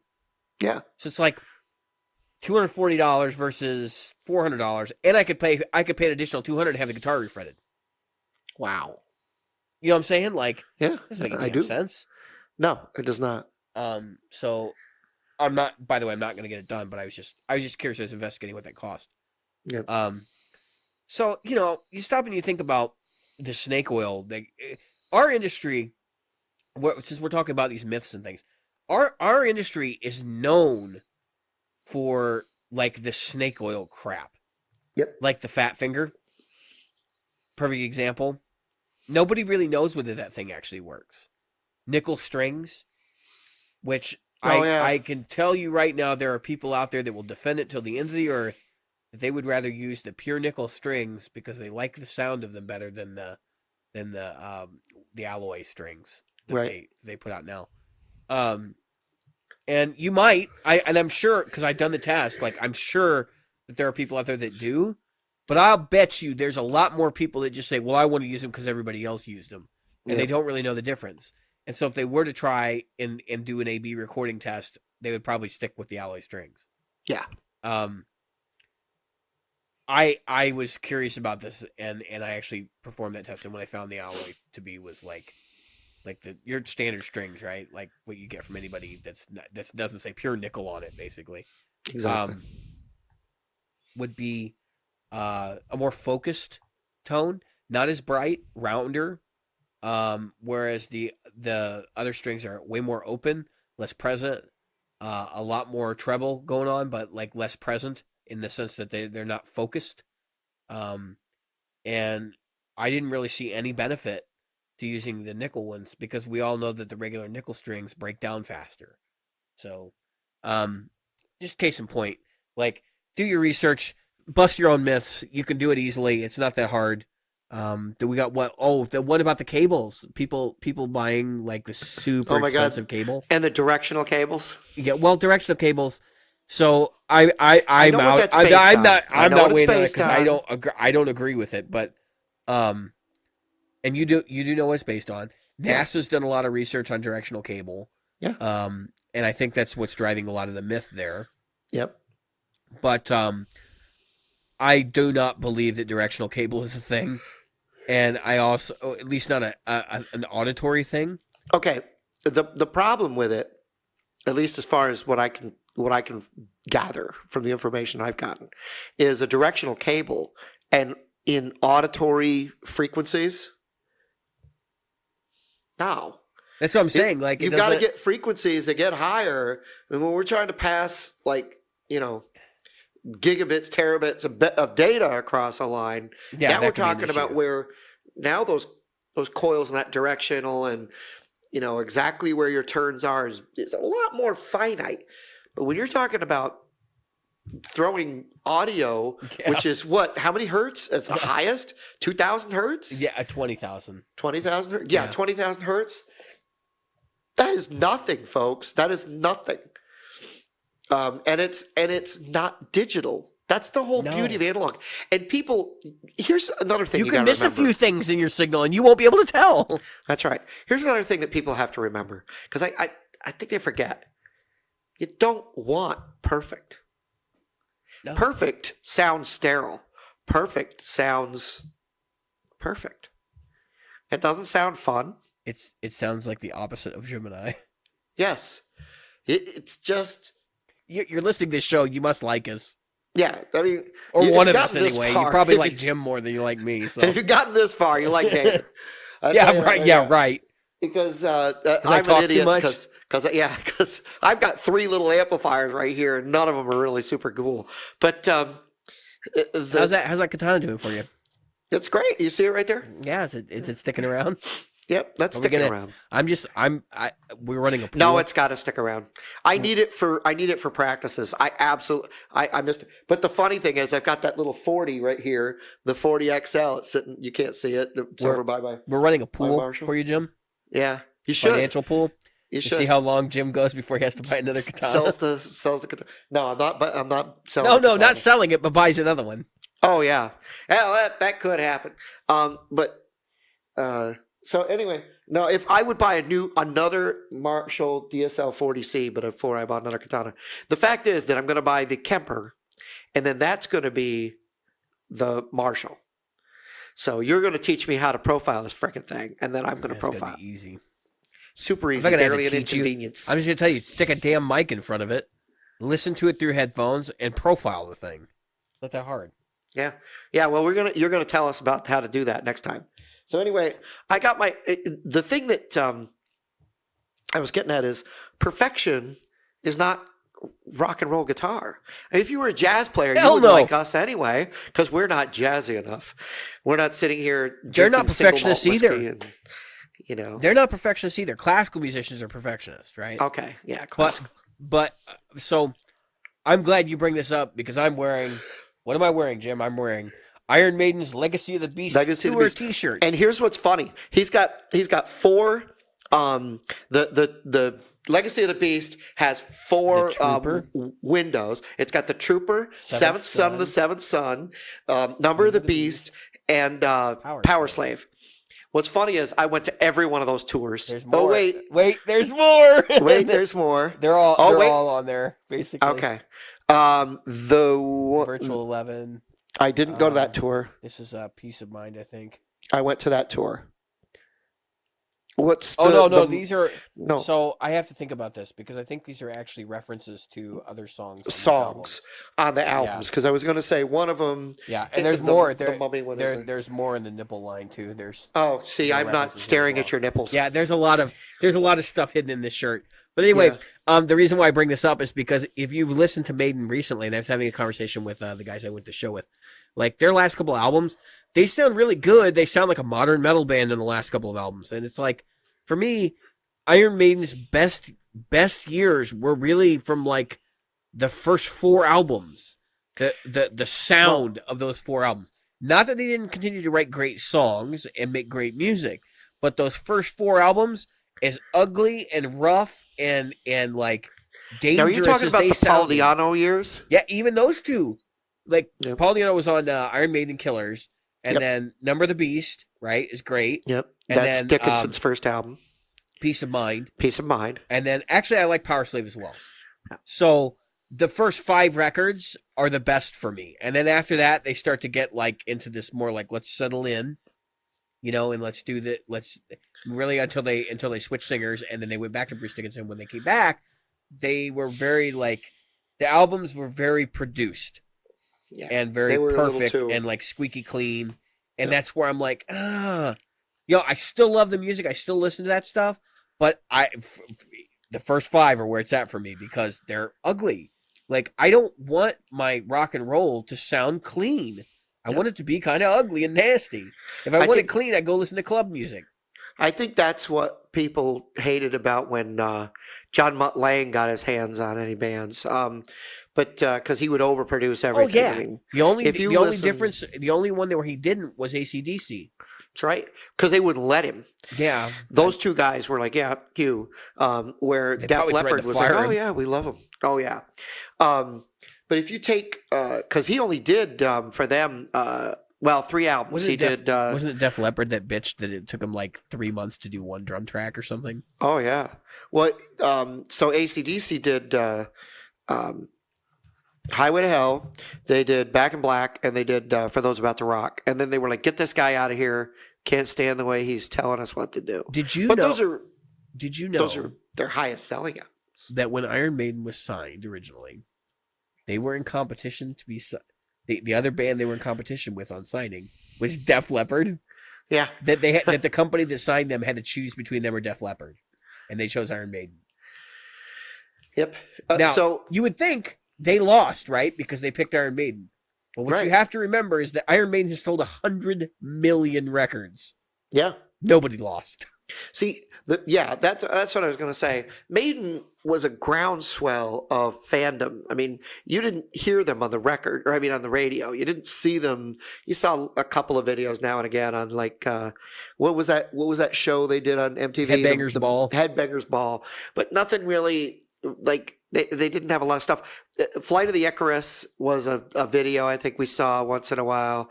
And Run to the Hills, because everybody liked which is the stupidest music video ever. It's terrible. And there's another one where they did it where they know they're not playing their instruments, so Dickinson's grabbing a guitar and somebody else is playing bass. And, they're all playing the wrong instruments because they know that and they just messed it up completely, and they're having fun with it. But so for me, everything through Fear of the Dark is awesome. I can sit and listen to my entire Maiden catalog right up through Fear of the Dark, and I love it. But I bought that last album, well, not the most recent one, but the one before that, and I said it's just too. Okay, I found a couple songs. So the last one was really good. The one before was... That's the one I got. The one before that's really good. And then Brave New World is probably the best they've done since... I love Brave New World. When Bruce came back, so... Yeah. Yeah, Brave New World is awesome. But yeah, they even acknowledge, I think the last record was like a departure for them. I think they were trying some different things. Yep. And that was kind of their... But then they've come out with one since then that's actually better. I could literally sit and listen. That's the thing about those first albums. I can listen to them front to back. I could tell you every track, every note, every lyric, everything about those albums. Yeah, I absolutely love them. And you know who their first big tour partner was, right? It won't surprise you. Kiss. Oh yeah, that's right. Kiss, of course. Kiss was everybody's. Kiss is the village bicycle. Everybody's had a ride. You know why, right? Because Paul's sitting there going, or Paul and Gene are sitting there going on the sides talking to the A&R guys and going, yeah, you can partner anybody you want with us, but you're going to have to pay us because we'll make them a star. And that was kind of their thing. Like, we'll take anybody on the road with us. Well, yeah, but that's double dipping, man. Like, that's not how that's supposed to work. They should have been. I'll tell you what, though. Geddy Lee's in a place where he could tell everybody that Gene Simmons and Paul Stanley were a-holes, but he doesn't. He says that they learned so many great things from them. I'll say this much: like Kiss may put on a big rock show, but if you've heard like Paul Di'Anno singing with Maiden like around the time that Killers came out, I just don't know how you could let those guys open up for you. I don't. Oh, yeah. Like that's got to be murder. I don't know what kind of rock show they were putting on after that because. That dude, it was like when Led Zeppelin toured the first time and they were opening up for Iron Butterfly. Halfway through the tour, Iron Butterfly calls them on the bus and they're like, "No, we're not doing this anymore. We're going to open for you." Yep. Because they were like, "This is not working." But I mean that's kind of a similar situation. Like at some point, the old band like has to learn the new tricks or they're gonna get crushed. And especially with a band like Iron Maiden. Even Iron Maiden, Judas Priest, like all of those bands from that era. Even Saxon. I would be terrified if I was Kiss and I had Saxon opening for me. I would be terrified. Because it's like, we don't have any of that. All we have is fire and blood spitting. Which is cool. Like, I get it. Yeah. But musically, like, you can't compete. You just can't. They didn't. Well, think about they didn't try. Think about some of the pairings that could have happened in the late '80s too, like Poison with Slayer opening for Poison. It never happened. It would never happen. But could you imagine if like Slayer had opened for Poison? Oh, good Lord! But think about Kiss having let's get this Van Halen guys to open up for us. I mean, yeah. Well, that was another one. I saw that and I'm like, because I knew about that one, and I'm going. Are they out of their minds?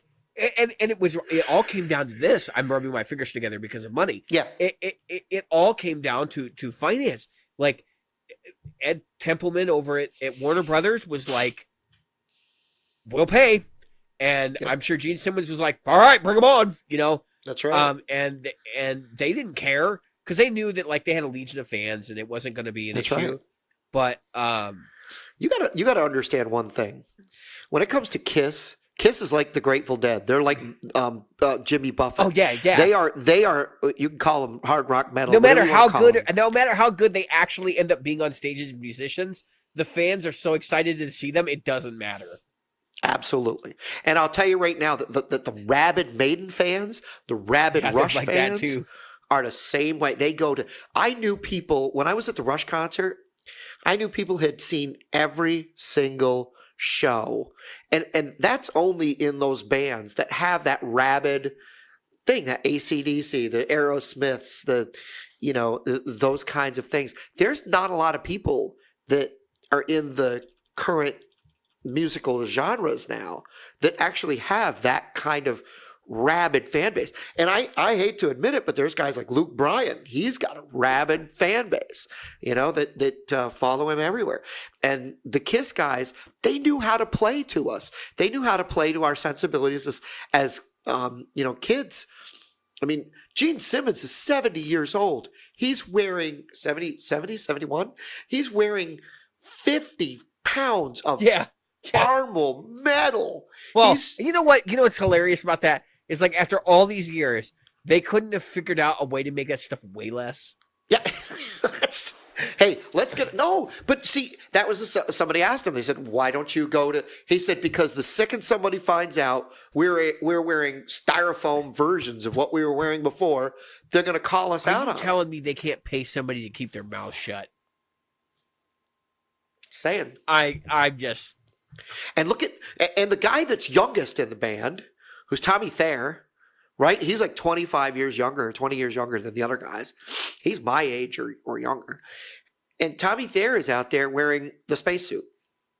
His shoes only weigh like 18 pounds. Yeah. I mean, you've got Gene Simmons, who is the oldest member of the band, by the way. Right.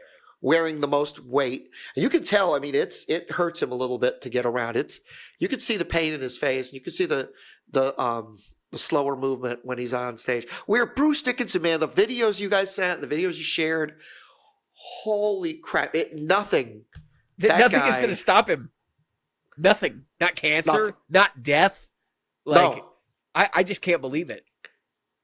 No, live after death is going to be him. He's going to come up from the grave. He's going to be go Eddie, as a zombie. Is basically and what's going to happen. Yeah, he's just going to keep going. Flesh falling off his face. Yeah, he's going to be Eddie. I don't need to eat anymore. He's going to be Eddie. Yeah, water's for losers. Yeah, rhyme with the ancient murder. Huh? Yeah, he is the epitome of a rock god. Rob Halford is another guy that's an epitome of a rock god. And you know what the thing is? Like their age, if you look at how old they are, they're getting into Rolling Stones territory. That's right. And so if you put it in perspective, like you got Mick Jagger that looks like his head's about to fall off, and you got well, the whole band looks like they're about to die, right? Like they look like they're gonna keel over on stage, yet they'll still tour. Can you imagine like that situation with Iron Maiden? They're still going to be rocking because those dudes did not abuse their bodies the way everybody else did. No. Well, if you look, you mentioned some very key people in there. Rob Halford, 68 years old. Okay, yep. Steve Harris is 63. Yeah. Nico McBrain is 67. Yep. Bruce is 61. And you mentioned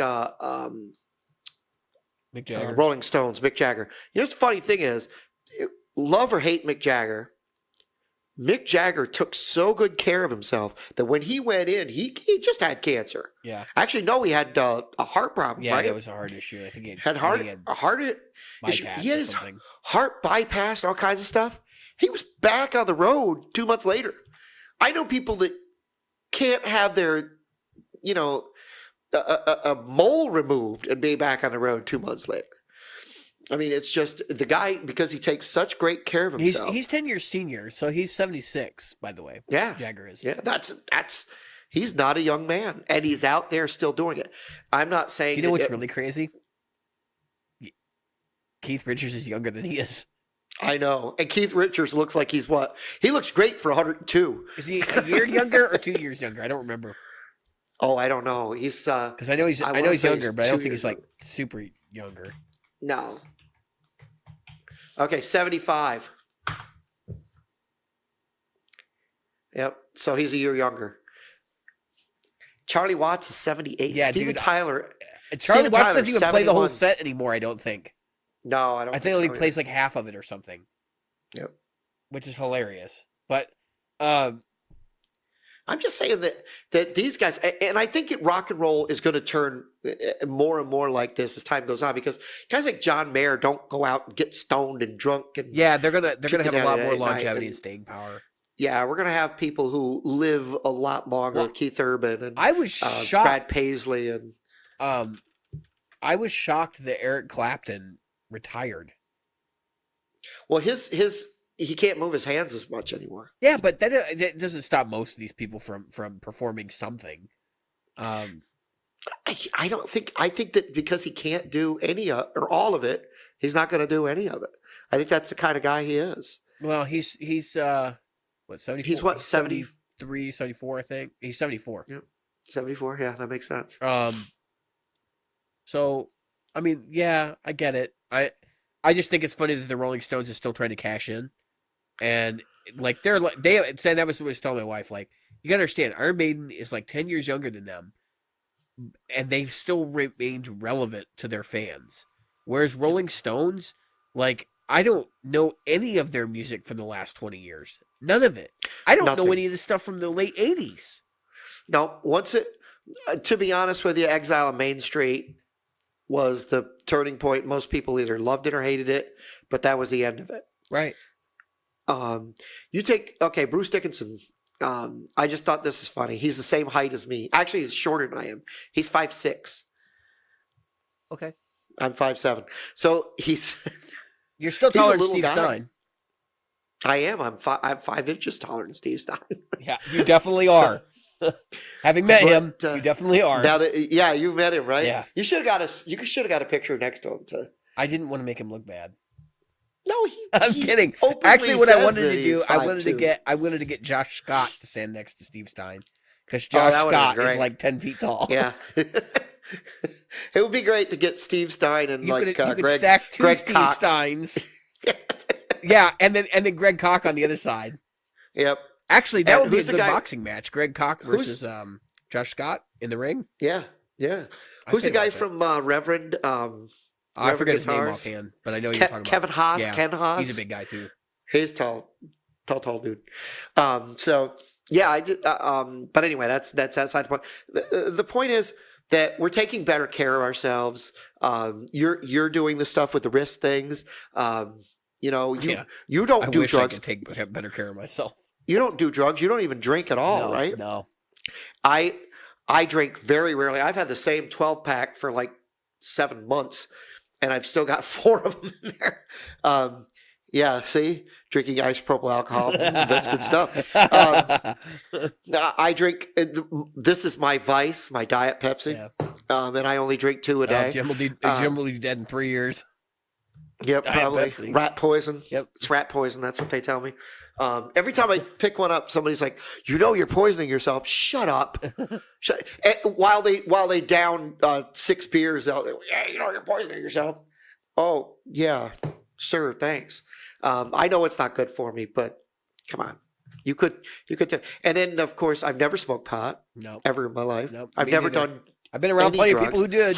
Nope, yep. Never dropped acid, never done any of that. I am the lamest rock and roll musician you'll ever meet in your life. Well, super lame. If I drank, you guys know how angry I get. Yeah. I would probably be the mean drunk. So yeah, see, I'm a happy drunk, but I would just let it all hang out, and then you're all in trouble. I'm a 1 beer guy, so I'll have a beer, and then I'm like laughing about everything. I'm like, they're like, "Are you stoned?" No, I'm kind of. I've seen Jim drunk, and that's basically what happens. Yeah. If I drink, the problem is I will probably think that it's worth it to pick a fight with anybody, and then I'll also be invincible. So yeah, beer muscles. Yeah. What is that? There's a country song about that. It's bro country for sure. Bro country. We do that here when we talk to people. It's like, because when you try to make the decision, you're a cover band, right?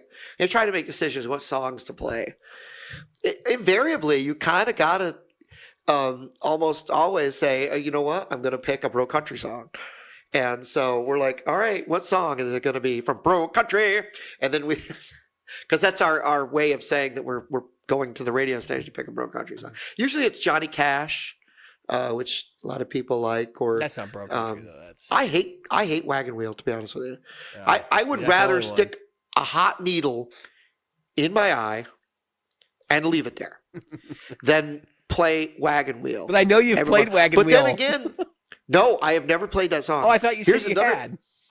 No, I was asked to. That's but I did not what it play. was. I would not play. You know what's funny? I don't know the song. Good. And here's the other thing.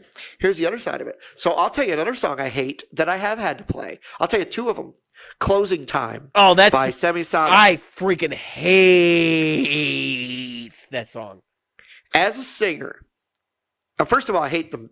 I hate anything that's just 4 chords all the way around. Never changes anywhere. And that is one of those songs. But the other thing I hate about it is as a singer, every line starts with closing time, closing time, closing time. Jim, I'm like, getting too close to singing it. Yeah, I can't, what the heck am I supposed to sing next? What's the damn line? It all starts the same. It's like having something that's, what do they call it? Not onomatopoeia, but when all the letters are the same. Alliteration. Thank you. Yep. You know, English major. Seashells by the seashore. Yeah. She sells sanctuary. But then there's she sells shit. I'm sorry. I love the song She Sells Sanctuary, by the way. But then there's another song by Blues Traveler that everybody knows. You know, I hate. I don't even know. I can't even think of the name of the song. There's like a whole period of music there, like. But it's 4 chords played in a circle, and I can live with 4 chords played in a circle, but they're never varied. It's never like, okay, hit this one harder or do this. No. Yeah, because it's probably a loop in the studio. Same strumming pattern. Dude. All do you remember like that period of music where it was like Blues Traveler and Hootie and the Blowfish? Hootie and the Blowfish. Like Alanis Who Morissette, is Wagon Wheel? And like Alanis Morissette. Yeah. And there was something else. Like there was, but Dave Matthews came out of that same period Dave too. Matthews. Oh my God, dude! Like that was the dark ages. Is what that was.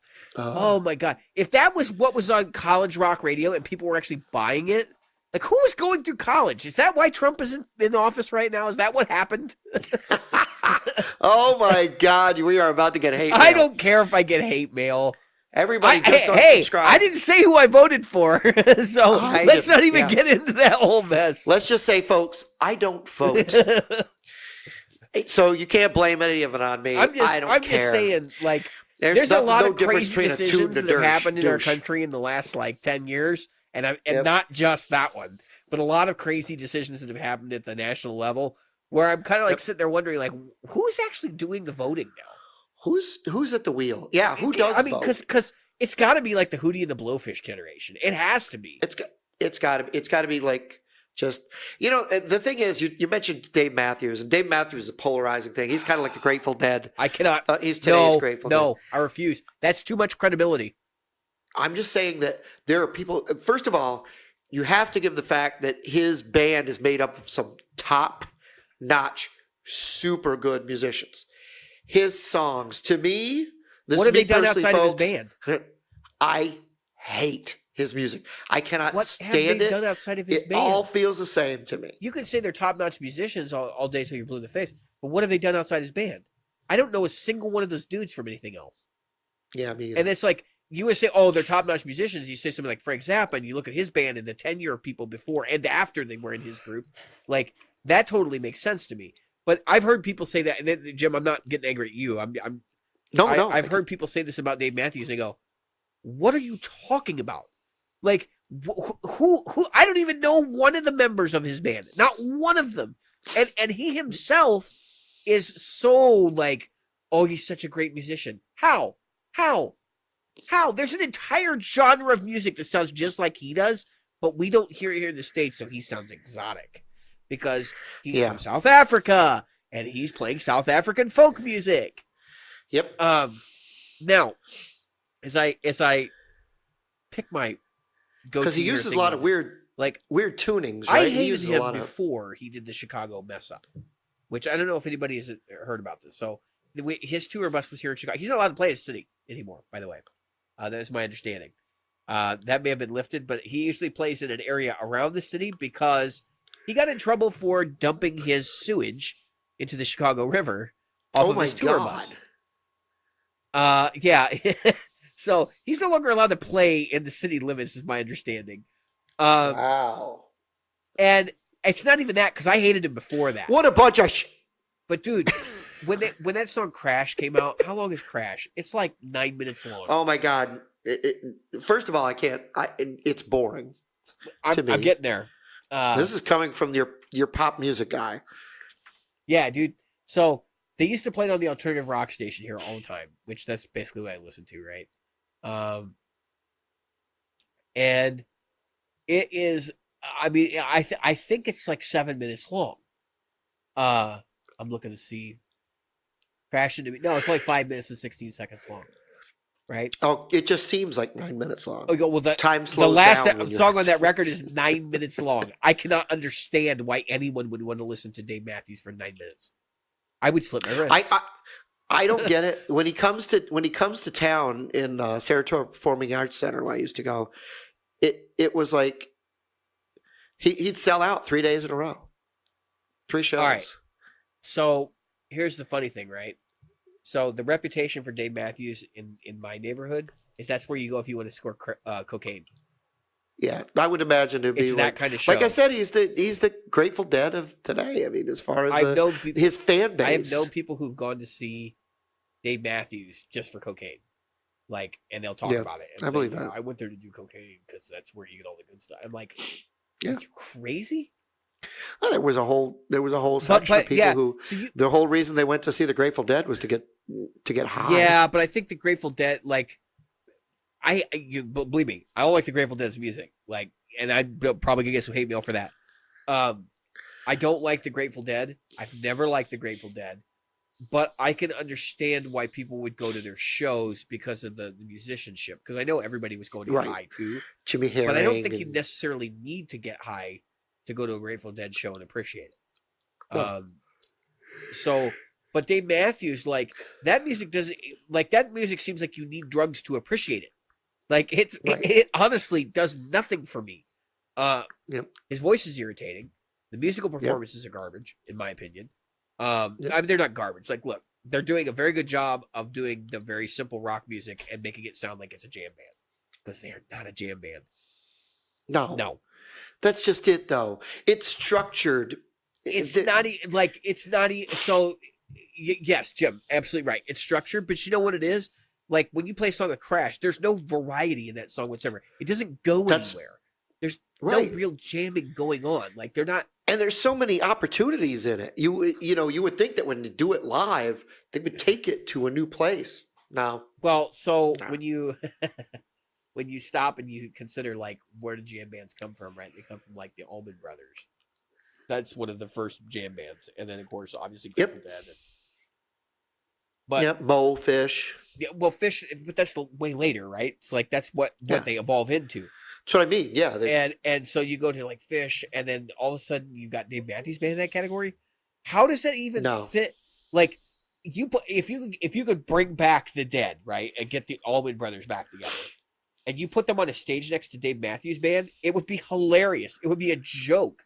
They wouldn't know what to do. They'd have no idea, because those guys had actual talent, they had actual drive, and they lived lives that were worth talking about. Whereas Dave Matthews, what has he done? Oh, I'm an immigrant from South Africa into the United States. That's what he would sing about. And that's what he's done. Yeah, I mean. So I want to say this about the open mics that I go to. So I'll tell you right now that is the beauty of going to the open mics, is that these guys, we will play Zappa. We will play Steely Dan. We will play Allman Brothers. We will play Leonard Skinner. And songs will go on. Yeah, for 20 minutes. 9, that might be the whole 12, set for 15 somebody. minutes. Yeah, it might be one guy will play, or one girl will play all that time. By the way, men and women. And people will come up and they'll say, I wrote a song. Okay, what's the song? Here's the 4 chords. This is the structure. Follow me in the bridge. and then we're going to take it somewhere. And the next thing you know, that music just goes, and it becomes atmospheric. And the people that come to these open mics are not just musicians. Usually at an open mic, you got 18 musicians, all of them sitting there going, yeah, I could do it better. But then you've got, I had my arms crossed, folks. You can't see me. But you take, the open mics that I had been to, that all these people that wanted to be Dave Matthews, and they wanted to be this, and they were just playing this stuff that it meant nothing to anybody. Yeah. And that's where musically, I'm not saying that I'm better or that my people are better than yours. I'm just saying that you're also back to that same argument though about like covers versus originals. Like so many people think that they're so self-righteous to think that their music means something. And I mean, honestly, I scrap 3/4 of the material I write. I'll record a whole song and hit the delete key because that's who I am. Like if it's not good enough to please me, it's not going to be good enough to please anybody else. But the stuff I do put out there, people really respond positively to. So I think there are a lot of people that tend to think, and I've worked with some people that are like this, that tend to think that everything they do is gold, and it's not. Yep. Most of what you do is probably shit. Right. And that's the thing, though. Even when we do a cover, we don't cover that. We cover you get the signature part of the song. There's the structured part from as Steve Martin said in The Jerk, from the chiclets to the erasers. But then once we get past the erasers, nobody can guess our weight at that point. Those who know The Jerk know what I'm talking about. So we're going way outside into boundaries that folks just don't know of. And it's like, and we've talked about this, what would you do when you're next? The other day we were doing Feeling All Right. It's a 2-chord song. It's C, 7, and F. That's it. That's the whole song. There's no other chords. But let me tell you something. We milked that thing for 9.5 minutes, and all of us took a turn soloing. Keys, all 3 guitars, bass, drums. We had a blast.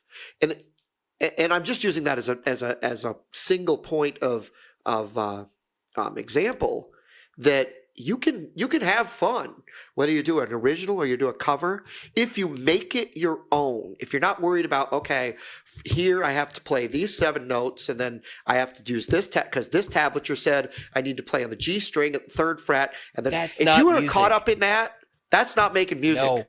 And that's robotic movement. Honestly, I've gotten caught up in that too when I go to a open mic or whatever, and I'll get up there and I'll start playing, and like I look around and I'm like, wait, these parts aren't the same. And like for a split second, I catch myself going, I don't know how this is going to work. But then you just launch into it, and that's what makes you a musician. It's not playing the printed page. It's not making sure you play it just like the record if you watch YouTube, because I'm sure you've all seen people in YouTube comments saying, great cover, but you missed this part, and you played it the wrong way here. Shut up. Yeah. Like, music is never supposed to be about that. You can even ask classical musicians when playing a piece, right? How do you know what position to play it at? Well, I play it at the position that it's easiest for me to play it at. And so you can ask them, is there another valid way to play this? And they'll tell you, yes. Yes, there is. But that's not the way I play it. And that's exactly my point. The guitar is open to interpretation. Music is open to interpretation. And how closely or how far away you get interpretation largely determines how good you are, right? And how you handle that. It's not so much that you play the song correctly or play the song in ways that people want you to play it, but how you handle it is more important. I think that's something, next new topic, next episode we should talk about that, because I'm sure we're way over at this point. So yeah, people get caught up in doing things exact, and I've had these arguments, and the first thing they do is they point to the classical musician, and you are absolutely right. No classical musician in their right mind would tell you I play exactly what's on that printed page. No, because they're paying attention to what's going around them, and they're paying attention to the person called the conductor, and they've got the sheet music. Their sheet music doesn't tell them what position to play in. absolutely. A lot of it is the school of thought and the school that they subscribe to and how to approach the instrument. Like there's people that are in the Andrea Segovia school of thinking, right? And so they would be inclined to do it this way, but there might be another school that's inclined to do it this other way. And that's my point, is that there are different approaches to take to the same piece of music. So if you're going to sit there and bitch at somebody because they didn't play Crazy Train with the same chord voicings you do, shut up. Yeah. Just go away. Yeah. There's a saying in the classical community that if it was as easy as reading the written page, everybody could do it. Yep. And our interpretation is often, even just like what happens between the notes. A tablature may say bend, and you might bend it just a bit further, or you might bend it a bit less, or a little less. And those things are paramount to a piece of music. And so when people say like, it's a tone technique thing, like people are like, oh, that's this person nails it. No, it's just that's what's going on between the notes. Like their phrasing is different than what's on the written page, and it cannot be described with little black dots and and flags. That's basically what it is. So I've been David. I've been Jim. This week we've been the Practical Guitarists.